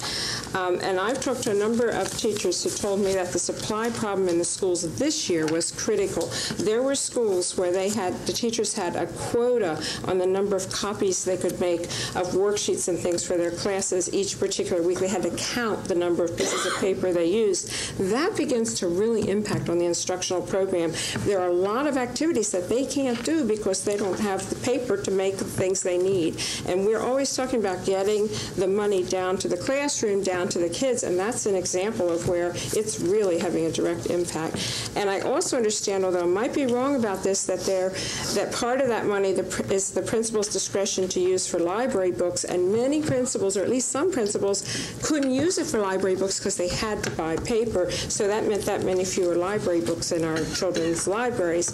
So I think that's one area where it really, really impacts, and I would like to see all three of those not be cut. I added up those three numbers. Altogether, that makes, if we put those three back in, that's $155,000. And I would just like to know, as a point of curiosity, what that equates to in terms of millage. Would that be a percentage mill? If we About 0.6. About a half of a mill? Is that what we think, about a half a mill? I think we would be remiss if we didn't comment regarding the number of copies and the availability of paper. We request that teachers send copying over a certain number to the Educational Service Center for copying. I believe you understand that. Right, I do. And so small numbers are copied in the building because of the kind of copying machine that's placed there. Right. Larger numbers are sent here. I know of no limits placed on any teacher or any school for their legitimate requests for instructional materials that come to this building. To my knowledge, we copy everything we're asked to copy in this building. And it's only a difference of the equipment that's available versus the equipment that's available in the schools. I understand that there have been some temporary paper shortages in the schools, but I think that's time that more work needs to be sent to us because we have the more affordable copying equipment here. And that helps to be a cost saving if we use this equipment rather than the equipment in the buildings. So that's one comment I thought we should make in response to what you said. Right, and I apologize. You're absolutely right. I was not talking about the central copying at all. I didn't mean to infer that. I'm glad you... If more work were sent here, right, there wouldn't be a paper shortage in the building. And the per copy cost is less here than it is in the building. So we need to constantly work for those economies.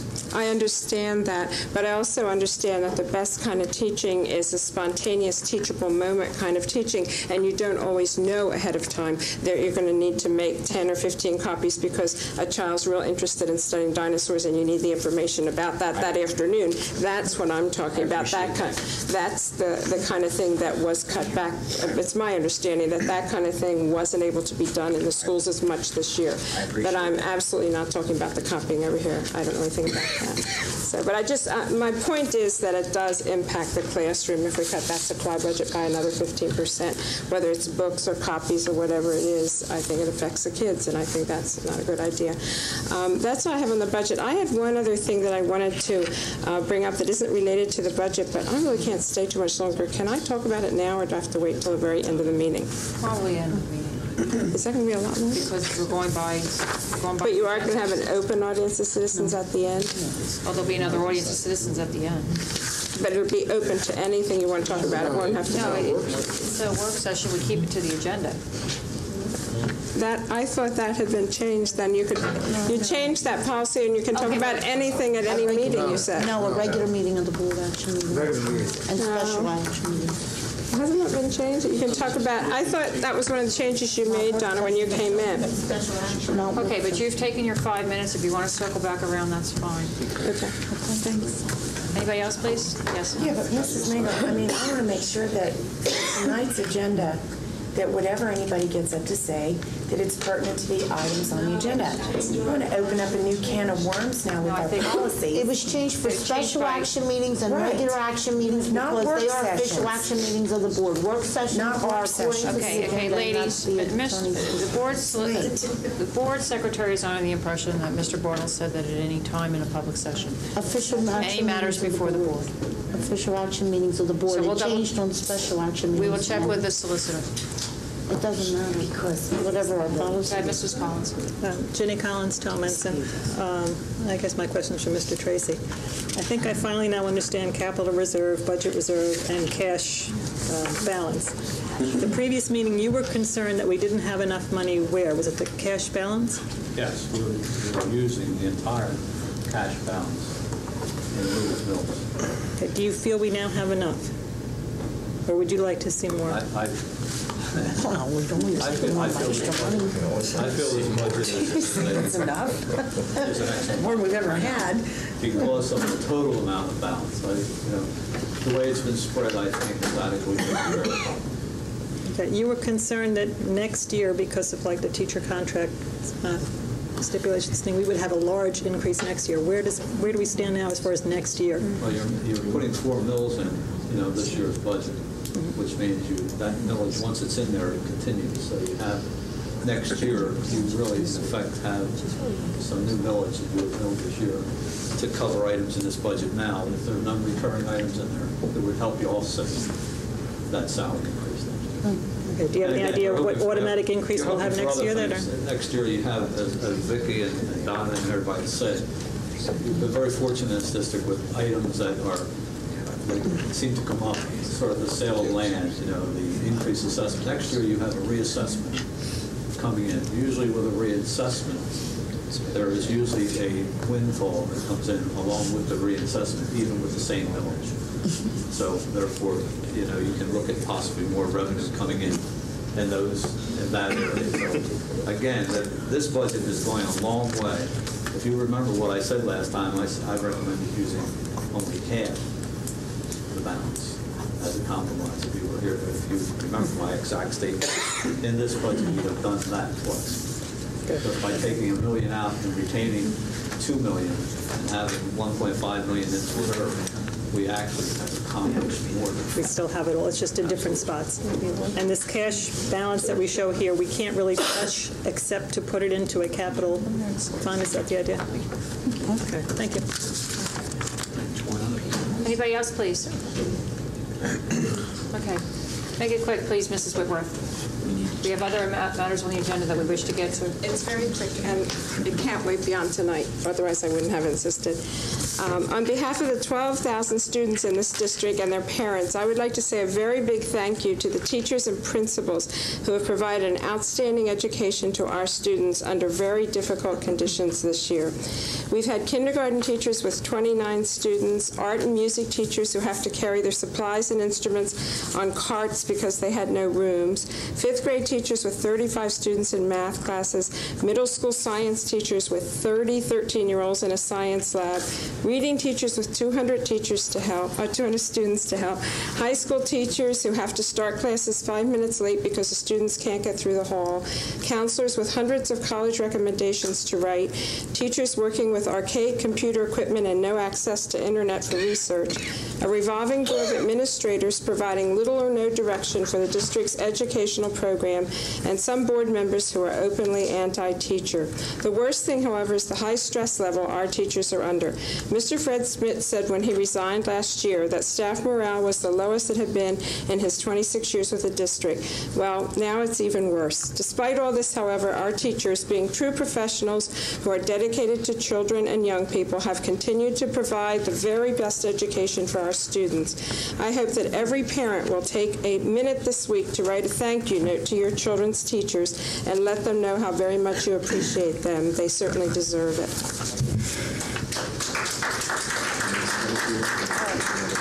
Mrs. Whitworth, I think that your comments were gratuitous. That was an incredible commercial that you put on for yourself. And I heard you start out by saying, on behalf of the 12,000 and some students and their parents, you don't represent my children, you never will. So count my 5 children out.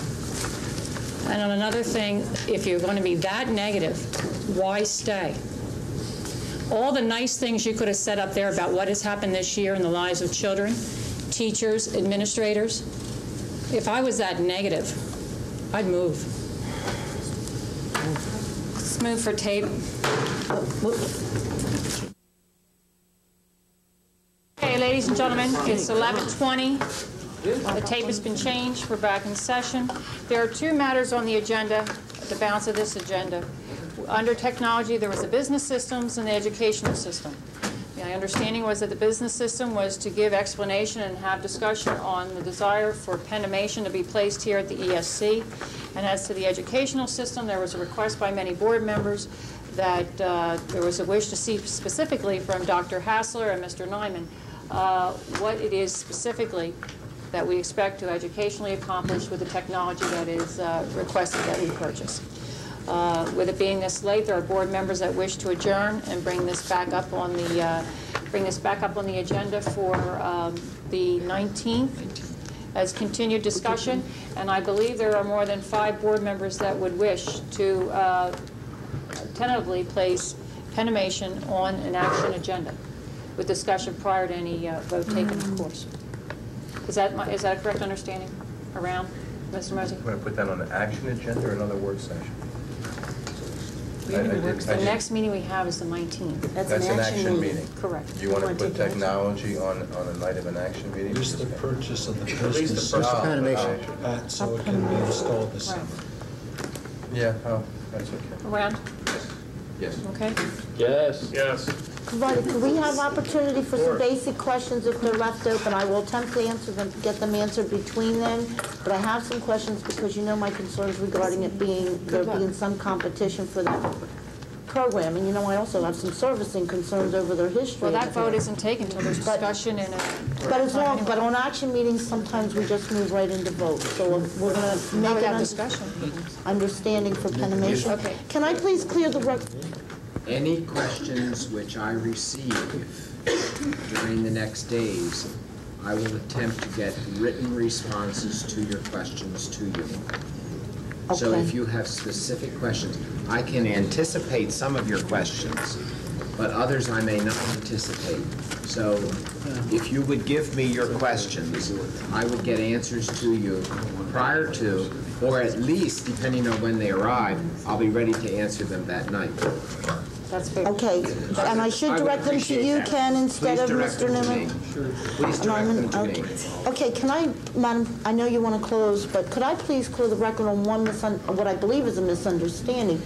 We do have an exiting administrator in a position that existed prior to our Assistant Superintendent of Curriculum coming on board. It's called the Long Range Planning and Staff Development position.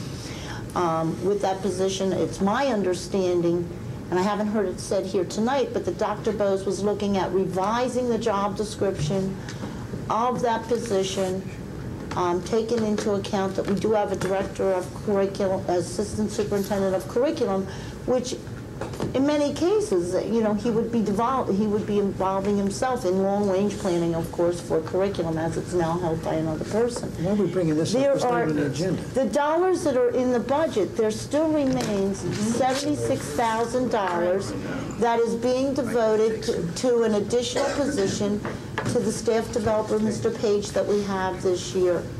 It's a matter of the level of hands-on activity that they will be providing in the staff development area that has it's close to, I may be off by, it's $74,000, $76,000. I'm bringing it up, Don, because I've heard time and time again as though there's no dollars for additional support in staff development, and it may be assumed also that's even considering that we were losing someone in an oversight area, when in fact I would hope that we're going to have there will be 2 full-time staff developers, but in the actual delivery of staff development to our students. Am I wrong about that, Dr. Bose? I think that's entirely possible, Mrs. Shear. I simply haven't done that work yet to present to you. I just know that I wouldn't rule out a major change in the structure and the nature of the assignments. But you do have the finances still within this budget, even with the proposed $50,000 reduction. Am I correct on that? It depends on how that position of planner and administrator for staff development might be reconfigured. I wouldn't rule it out. I'm simply saying at this time I haven't done that work. Okay, all right. Which I expect to do and present to you. Okay, I just know that there's dollars there way beyond Mr. Page's salary, and that, you know, one way or another, there's support staff being added to that. I'm not arguing. And I appreciate all the work, too. I've given my thanks to Mr. Tracy. I think we as a board would be remiss not to thank the administration, which has had to provide the support for him as well as let me also catching up. I appreciate it. Add to that, Mrs. Shear, if I may, Art Wood, Yes, who should that's not what be I mean. neglected because it's late and he gets cranky.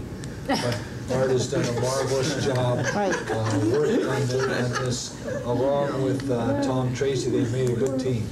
Dr. Bose, after you, I was going to Art next. Thank you. You're welcome. Wake up. Dr. Bose, I was going